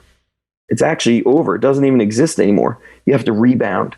Now you got to just get one more point on the board. Get, little small inches of success, inch by inch, brick by brick. And so I found that, like, as a coach, like Uyama's saying and thinker, you're not just a strength coach. You are like talking to them about mindset, technique. You're talking to them about so many different factors. You are, you didn't have Brett Bartholomew on the show, have you? No. So Brett is like big into the psychology of stuff. He talks about, like, as a coach, you have to be a chameleon, because even in the same group, you'll have, you might be training the football team, just the big guys or just the skill guys, but each of them has like a different personality trait. And so he might respond to coaching a little differently than this guy and that guy. And, as looking back to my younger years, it was just a blanket. This is how practice is going to be run. This is how everybody does it. Whether you're a big guy, small guy, new, experienced, bang, that's how we do it. If you're not winning, you're not tough. Get tough. Done. That's how it was. And so now I have to talk to them about a lot of things. And you know what else I talk to them about, which I've changed, is having fun. You mentioned that earlier, is I'm like, guys, if you lose a wrestling match, like, we still love you. You got to do your best, though. They say that's why John Wooden had the great teams. He didn't yell at them. He taught the kids how to recognize winning and losing as an internal effort kind of thing. And I know it sounds corny, the score will take care of itself. Not always, because some of my hardest working kids, they may not be the most talented. And so sometimes they're losing more than you're like, man, that kid worked so hard. But sometimes it just takes more time. And I'll tell you this, Nsima, you mentioned the age groups. Think about this. If you graduate high school at 18, you're still kind of a baby. Mm-hmm. When you're 20 or 22 as a senior in college, that's a whole nother animal. You could be a completely different athlete. And so that's why I always encourage the athletes, don't stop at the end of high school, and then like, oh, well, school, this and that. I'm like, listen, when you're an athlete, school is easier. You have, study hall organized, you have tutors, you have an academic advisor, you get to choose your classes first so you could get to practice. It's actually easier, but some guys get tired of the work. I think that's what happens, is they get tired of showing up and putting in that work. And so at the college level, you'd see kids that never didn't care if they were not going to start. And I learned that when I was at Lehigh, and I was like, that kid's never going to start. Coach is like, yeah, and he knows it. And he's fine with that. He's happy to be with this team. This is like a brotherhood to him, but he doesn't care if he's not the best guy, which is weird, But if everybody cared about being the best guy, right, we'd all win. You know what I'm saying? There would be no second place. So we need in the weird way, we need those that don't care. We need those who kind of care. We need the few AJ Ferraris who deadlift 665 with a round back and, ready to go and kill people. We need all of that. And then it's up to you to choose who you want to be. And then sometimes I'm not sure if you get to choose that. Sometimes it's your environment, what you are brought up in. Mm-hmm. And so I always think if, we've shared the story, so I'm not going to get into it, but the time I cried in Israel with that Andre the weightlifter, if he would have said, you come back, if you would have told my grandpa, bring your grandson here twice a day, I'm going to lift with him in the morning and at night. Those 3 weeks could have changed my life completely from athletics. That may have changed, think about that. Who's Olympic weightlifting in 1989? If he could have taught me, and then the aggression behind all that stuff, that could have completely transformed me. So, we mentioned the stuff with the prison. If you're not threatened, sometimes there's no reason to be tough. But then on the flip side, some of the toughest kids I've worked with have come from families with, more money than God. It's crazy. And so I can't ever pinpoint who will be tough, who will not be tough, who's going to break senior year and bail out, who you never thought would quit. You never know. It's pretty crazy. Yeah. How do you build and then keep a young athlete interested in training, period? I'm just thinking ahead, because I'll try different things with my daughter. Some of them work, some of them don't. But then, my son, I want him to be super interested in training and, his health. But I also don't want to be one of those, trophy kid dads, forcing it on him without him being interested. Yeah, it's got to be fun. Mm-hmm. And, to me, hard work is fun. I love a hard workout. But if a kid has never done anything hard and then you put them through something hard, then they're going to be like, F this. This is this is hell. And so you need freedom. And so my daughter's 14, my son is 12. When they come to the gym, my daughter is now, I coach her. She's 14 and a half. She's mature enough for it, but there's still freedom in that workout to do, hey, you want to do this, do that instead. When my son comes, I try not to coach him at all. I tell one of the other kids, hey, go grab Ethan for this. Tell Ethan that. Because as a dad coaching your son, sometimes that's very difficult. And I play the long game. I play the long game, meaning the dad I spoke to today, his son is 7th grade. And so I've had kids leave the gym or their dads pulled them out because we don't squat or deadlift right away. They're going to go somewhere else and do their round back deadlift. And so I'm playing the long game. Why? Because in high school, we are going to be doing all that stuff. And you're going to do it when you have mandatory high school weight rooms. So now I got to kind of play around that. And Coach Ethan Reeve told me, always let an athlete leave with 10% in the tank. He was that way. They do extra at the end. Maybe they do arms. Maybe they do machines. Maybe they go to a gym on their own. He goes, it doesn't matter. The fact that they're doing extra on their own is makes them feel like a champion. He's like, because if you destroy them, then they don't want to come back. They feel like they're always getting beat up. And so some stuff, and I'm always trying to get better. So some stuff that I recently did, which has helped me, has been, I was like, man, I can't keep telling these kids how to warm up and do this. And it was September, so we're kind of the beginning of school. COVID is still fresh in everybody's mind. I'm like, guys, it's Wacky Wednesday. You create the warm up. You do it. They're like, we do it? I'm like, do whatever you want. Medicine ball, kettlebell. I don't care. Do whatever you want. This one kid goes and grabs a kid in a fireman's carry and starts running with them. And I'm thinking to myself, for 6 months, we haven't touched anybody, God forbid, everything's been sprayed down. You're acting like your gym is going to be cleaned like the operating room, and I was like, thank God that they just did that. Then they went hand walk, wheelbarrow hand walk, then buddy carry. They went nuts. Then they started doing dodgeball with the medicine balls. Thought they were going to put a hole in the walls. Holy hell, they went nuts.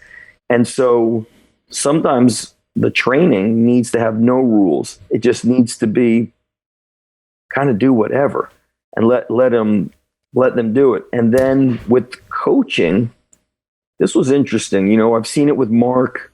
And I saw Jocko Willink get a question on this in his early years on Twitter. Somebody asked Jocko on Twitter, there was a photo of him, his son surfing. And he's like, me and the boy catching some morning waves. And somebody said, is your son going to be a Navy SEAL like you, Jocko? Said, my son will be whatever he wants to be. Mm-hmm. And I think ultimately our kids will become whoever they want to be. We can push. And especially in wrestling, there's plenty of wrestlers who were pushed into it, who hated it and became great. But there's also, infinite more that hated it, or, you name any other sport. And so there's many moving parts to that question. I think a fun environment is crucial. And so what I've learned is I trick these kids. It's like a party when they train. They don't even realize they're working so hard. And then I let the kids take ownership. So I might say, they might stay at the end and they do this thing called the conveyor belt. They get like a bunch of plates, 10, 2 10s, 2 quarters, 2 45s. They line everybody up. You do 10 curls down, 10 triceps back, 10 overhead press down, 10 curls back. They call it the conveyor belt. So you're like just constantly curling and pressing. You got to give them freedom. And even if I was a sport coach, wrestling being my sport, I would probably have those free days on Wednesday. And I have a funny feeling Penn State, which this year they didn't win the national title. I think they took second. But Penn State won multiple titles in a row consecutive. Not all of those guys lift. I think if some of them want to lift, they let them lift. If some of them want to lift a little, they lift a little. If some of them want to not lift at all, because some of their kids look like they don't lift, but they're fucking killing people. And it just goes to show you that the sports skill is number one. The sport coaching has been matched to the mindset, to the psychological, matching of what that athlete wants. And I never thought I'd get into psychology and all that stuff, but it's been something I picked up on through the years of coaching. I'd say the past 10 years, I really picked up on it. And then being in the college sector, Lehigh and Rutgers, very top tier wrestling programs, I really started seeing how training needed to be matched to these guys individually. It's pretty interesting. So as a dad, Andrew, what I would do is go hands off, get your son and daughter to somebody else, but do some research. Do those places train kids like kids, or do they train kids like miniature adults? Like when I see a 7-year-old pushing a prowler, I'm like, dude, you know what I'm thinking for 7? I'm thinking dodgeball. I'm thinking tag. I'm thinking like relay races with like little medicine balls, stuff like that. I'm thinking monkey bars. I'm not thinking of anything organized, box jumps, sleds. Why am I going to do it at age 7? You're going to be excited to do that at 17 still? Maybe, but you're trying not to waste those things. I was actually we were talking earlier, and I heard that you're really big on like strength coaching books, etc. So I'm just actually curious on the psychology side of things. Is there anything that you've read that has helped you out a lot with the mindset side of things, with the psychology side of that? I haven't read any psychology books. I've read the stuff that got me like really fired up about mindset was when a lot of those Navy SEAL books started coming out in like pre-2010. But the first Navy SEAL book I read was in 1994, was called Rogue Warrior by Dick Marcinko, who was the guy that created SEAL Team 6, which then became development group, Dev Group. And so he always and then he created a business book too. And I remember one of the rules was like, you don't have to like it. You just have to do it. And it just reminded me a lot of wrestling. Wrestling, my coaches changed me. And not every coach could change somebody. Some people say the sport changes you. A great coach could change you. And look, my coaches were, minus my head coach, they were all college guys. Our assistant coach was a Pan Am Games champion, but they were just tough. And so they pushed us. Like the workouts we did, I look back and I'm like, man, that would make like what they did to us would make newspaper headlines around the world. The things they did, the things they said back then. And so I learned from what was right, what was wrong. The Navy SEAL stuff that intrigued me was so many of the SEALs were quote unquote physically normal guys. And when I went to work with the SEAL guys, I remember the guy that picked us up, he was like the lead guy. He was like drinking a Mountain Dew. He was like, had chew in his mouth. I thought he was like the driver. I thought he was just the dude to drive us and pick us up. Then I realized he's like one of the veteran guys for you know, the most elite special forces team in the world. And I was like, man, these dudes could throw you for a loop. He had like saggy jeans on, a loose fitting t-shirt. When we started training, he had shorts on and tighter shirt. And I could tell he was ripped up, you know, did a lot of Muay Thai grappling. But I was like, this dude, man, I thought he was just some guy that drives a van. Yeah, he could kill me in 3 seconds. That kind of makes me wonder, because obviously, again, you've worked with a lot of kids at this point. You've worked with a lot of people that do crazy amounts of conditioning. I remember when I was in like college, especially when we were doing like double days and there was endurance type work. There were a few times where I broke, right? Now, what do you mean? What happened? Physically, like we would do this thing. It wasn't called the Cooper, but it was this very long endurance type run, length of a soccer field. So we would, I think, run back, forth, then sprint half field, sprint back, then run back and forth, then sprint full field, sprint back. 21s. We do that 21 times. And the endurance aspect of it fucking broke me. But we would do that on specific double days. Now, how heavy were you? I was 215. Yeah. I mean, as a soccer player. That's right. You played soccer. So it's interesting is like doing that for a guy who weighs 135 is tough. But when you're 215, it's like now a whole nother world. Yeah, it was. It was. But that's right. I forgot you played soccer. Yeah. But that got me curious because, you know, you yourself, you know so much in terms of the knowledge of strength conditioning, but you also have this, you know, history of there were times where you just like fucking trained and you trained till you got to this place where you realize, okay, that's not enough. So you have both sides.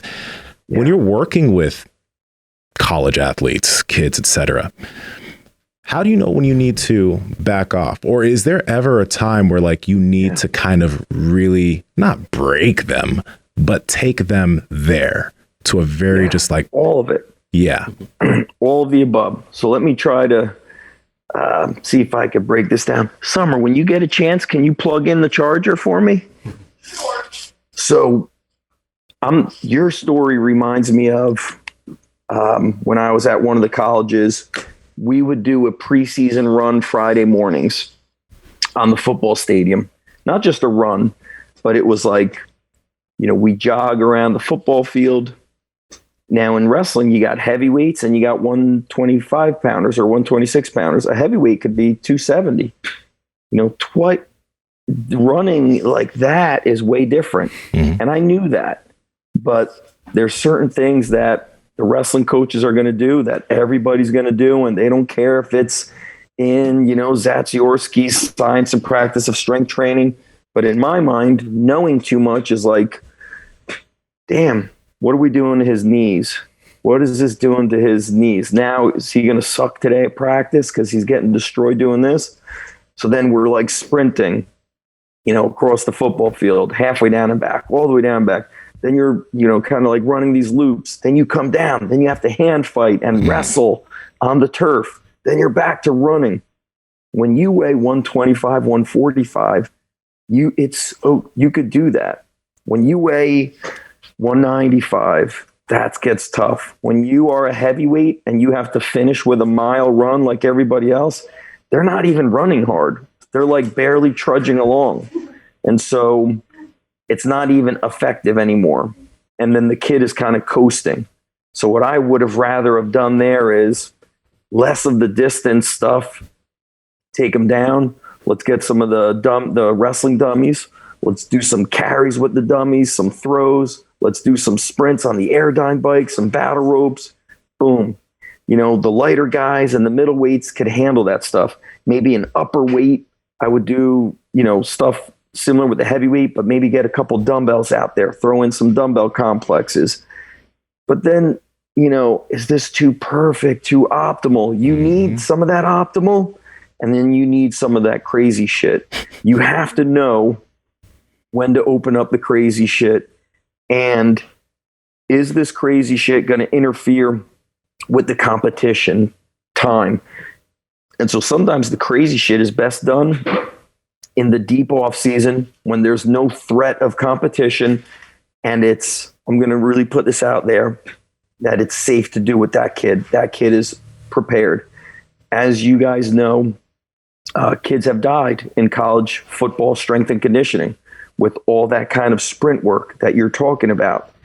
And usually the kids that die are not the skill guys. Who is it? The bigs. They need something else. You need safety things on hand. You got a sport coach saying to the strength coach to do something. The strength coach knows that that's probably not the safest or even sport effective, but the strength coach does it to keep his job anyway. Look, that's a big reason why Thinker said, peace out. Like, you don't even know what you're talking about and you're going to tell me what to do. He had the balls to do it. He had the guts to do it. So the crazy stuff, you have to figure out when is the appropriate timing. Here's when it's not good. When you got kids that haven't trained or you don't know if they've trained. So John Welborn has said, after winter break, you're always coming back to football and getting tested. You're getting tested. So if you have a 3-week winter break or a 4-week winter break and you didn't train and you partied and ate crap, you're going to get killed. Now there's 2 responsibilities there: coach responsibility, kid responsibility. With a good warm-up, you can identify who's going to struggle with what's to come. So if a movement warm-up, skipping, jogging, shuffling, world's greatest stretch, the quadruple stuff, getting down on all fours, rotations, some med ball work, some sled drags and one-arm kettlebell carries. If the kid is crushed there, he's not going to handle your prowler suicides or your 10 sets of 10 squats. He could die, and here and there, kids who have died had maybe an underlying heart condition that maybe they didn't know about. But here's the other thing, Nsima, there's so many of these variables. The other thing is, if you don't train year round, you don't got to go balls to the wall, but if you're not at least in it on the regular and you keep doing this roller coaster, you get better, stronger, more confident, then you stop and you're on and off, you're going to struggle all the time because you're always going to try to get back in shape. And so a great program has everybody regularly in shape. Football has minimal downtime, which is actually good. It's safe because if they have too much downtime, forget it. When can you not crack somebody? When it's in season. Because if you kill them, I said this earlier, your strength and conditioning must feed the sport. It could never take away from the sport. Yeah. Here's an example. And I know you got next question or whatever we do. When I was at one of the colleges, this was, so they always had Mondays off because in the Big Ten, you compete on Friday and Sunday. So Monday was off. And then we always lifted Tuesday, Wednesday, which I didn't really like. Thursday, you wrestling, and Friday compete. So I had to really have an interesting day. So Tuesday was like a heavier day. And then Wednesday was a speed day. And on one of those days, we did sumo deadlifts for 5 sets of 2, 10 total reps, no eccentric, drop the bar. Mm-hmm. So you started light, then you added weight, medium. So you added weight on the second set, then you added weight on the third set, and then you kept that weight for your 4th and your 5th set. So you did a total of 10 reps. You did 3 sets of 2 working at about 50 or 60%. So a speed, right? So 6 reps with no eccentric. What do you think of that? Easy, right? Mm-hmm. Easy. That later that afternoon, they had a practice, and the head associate coach was like, Zach, guys are saying that their backs were killing them. I go, let me tell you what we did. I go, because that's bullshit. I go, here's what we did. Blah, blah, blah, and I explained it. So nobody deadlifted more than the heavyweights may have pulled 275 for 2 sets of 2, right? Mm-hmm. Meaning they could pull 495 for like a double. So they did speed. Speed should feel good. And I was like, man, what's going on there is mentally, they're just in that mode where their body, they're starting to feel a little bit the aches of the season, and here's just kind of like something to attack. Like, we deadlifted today. Like, guys, we did 10 reps with no eccentric, and we did speed work. And sometimes you just got to, and moments like that, you just got to say, guys, if you think you're always going to feel good, you are wrong. You will never always feel good in this sport. Mm-hmm. You will feel good if you're in the chess club or band. That's it. If you're playing a combative sport, things will hurt. And so the warm-up is that time to assess, okay, we're warming up. And while you're waiting to do something, I see you doing this. Boom, mental note. Now I'm going to come over and just have a little quick chat with you and ask you how you feel. I'm not going to mention anything about your shoulder. I'm just going to see if you say anything to me about it. Then I'll look at how you move during push-ups. I see Mark grabbing his knee or doing knee circles while he's waiting. Mental note. So I'm like paying attention to that. So during a training session, let's say it's you two guys amongst 15, 2 guys are getting these adjustments. This other kid who loves to go heavy, I'm letting him go heavy. This other kid who loves speed work, I make sure we incorporate jumping and throwing med balls when he's there, because I will announce words like explosive and speed. And I'm getting into his mind. And I can't learn that stuff from a book. I can't even put that stuff into a video. I learned it by coaching so effing much that was I always this tuned in? No way. Do I make mistakes to this day? 100%. Am I sometimes too hard on a kid? Yes. Am I sometimes too easy? Yes. It's just like, I explain it to people like that movie 50 First Dates with Adam Sandler. Mm-hmm. That's what this is. It's like 50 first dates of strength and conditioning. It's crazy. Do I miss simpler days and like, here's the blanket program? I don't know if I miss it. I love constantly getting better, but I think we got to be careful of thinking we're too special. John Welborn says, you looking for that secret squirrel program, you're a special snowflake. Like, deadlifts don't work for you. Squats are no good now. Like, they don't work for you. Okay. Andrew, can you hit record? That was a good pre-show warm-up. I like that. So whenever you guys are ready, I'll put in an SD card. Your son instructed us to do. Your son instructed us to do that. That was the prank. We're gonna have to do this tomorrow if you got some time. Yeah, that is funny. Hey, thanks for spending your time with us today. Appreciate it. Where can people find it, and where can people purchase some of your books and courses and whatnot? Yep, got the Strong Life podcast. So they can find that wherever. And then on social, it's Z Even-Esh. So it'll be Instagram, YouTube, all that stuff. And then my website, go to zachstrength.com. Awesome. Thanks again. Have a great rest of your day. Yes. Thank you. Awesome. Bye, guys. Thank you. Later, bud. Damn. Shit. The part I really, really liked was you need to give yourself permission to believe in yourself. I think that's fucking huge. It's gigantic. I love that. It's funny because we were like talking about the same type of idea with Doug Miller when he was on. Mm-hmm. A lot of people, because of all of this fucking information, they just don't believe they can do things, and they put these limiters on themselves. It's fucking sad. Mental note: you're doing the shoulder thing. I have to right now. They're just kind of want. Yeah. No, like Mark and I were talking yesterday about I guess at the beginning of this podcast too, about my training. I'm doing stuff that's not hurting me, mm-hmm. and I'll be doing whatever it may be, like working on my chest and like doing like partial reps, getting that burn, mm-hmm. getting it to feeling that, and then I won't stop and I'll keep going. And keep in mind the weights are super light, and then I'll do the sled drags, and one of the trips down the turf, I'm like, man, like I know bodybuilders go super light and they crush it, they kill themselves. I'm like, but they went heavy, you know, at some point in their career, like you have to, right? Like you're gonna have to do something to build that density in that muscle. And I start doubting myself, and I start thinking like, no, like, man, I probably need to do a little bit more. Like I should be doing something. But then, you know, it's like, no, but it's working right now. And then what he was saying, he was like, you know, you gotta, you know, believe in it, right? Like I shouldn't go Googling like when is the right time to go heavy, or like, you know what I mean? Like I shouldn't go find the research that says what I'm doing is wrong. I'm just gonna easily.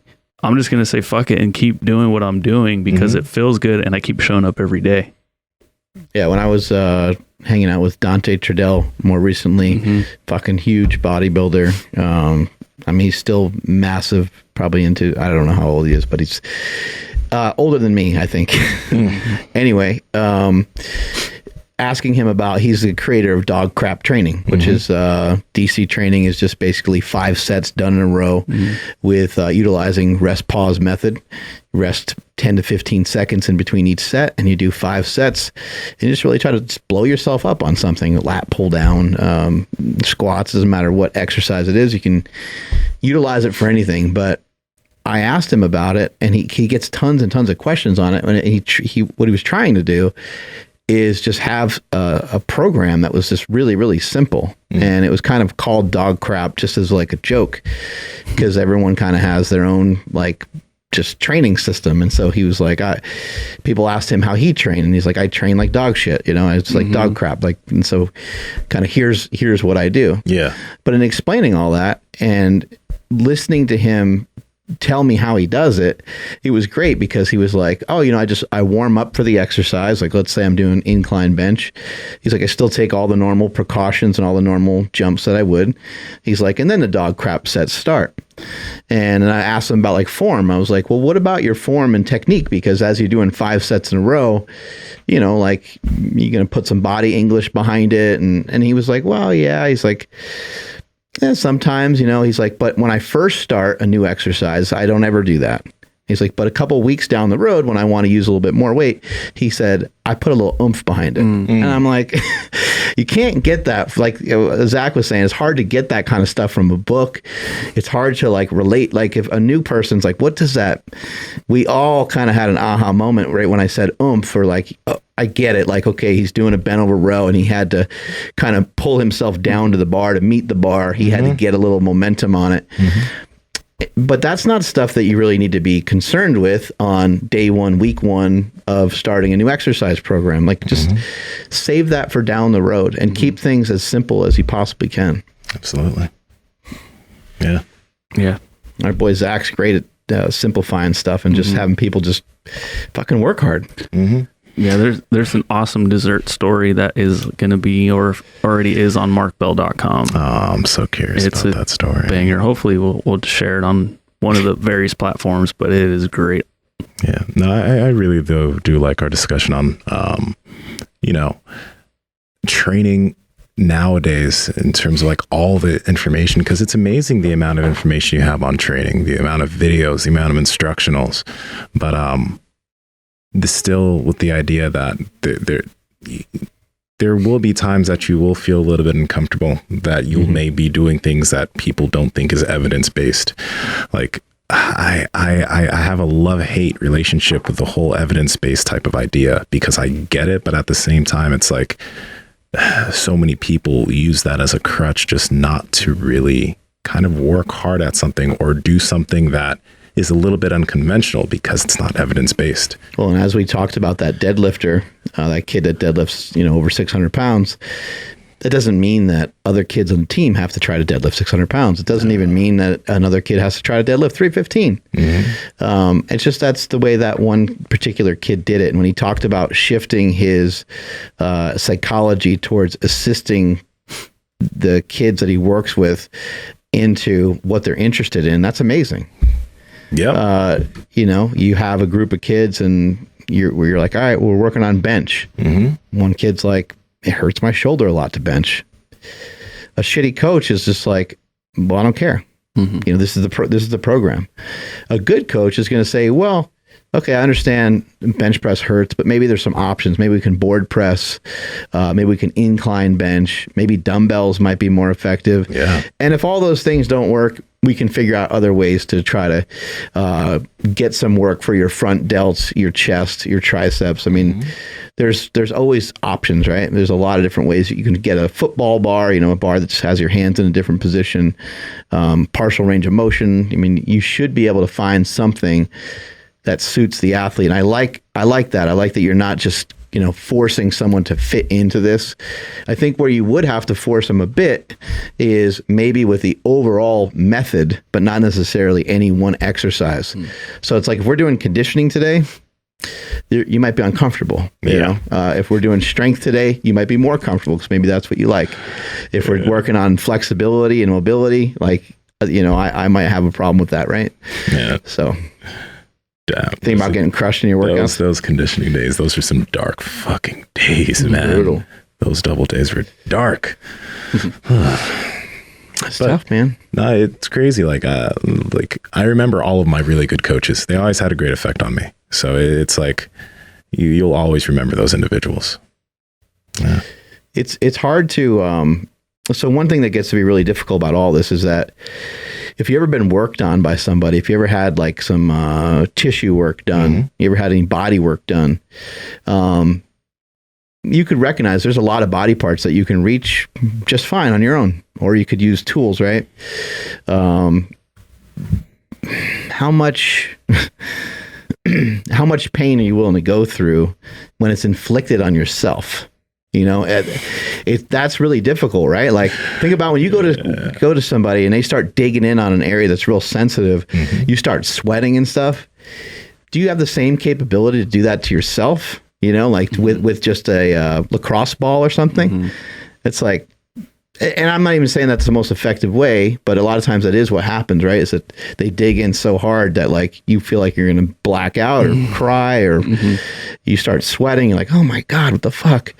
The likelihood that you'll do that to yourself is pretty low. And then so in your own training, how do you kind of monitor that? How do you manipulate that in your favor? Because that the method that you utilize doesn't matter, but there has to be some sort of intensity somewhere. Yeah. It's either intensity but there's so many different ways to get to intensity. You can use light weight, but you'd have to do higher reps. You could use light weight, but you would have to use less rest. I mean, there's ways of getting there. There's ways of cheating the system.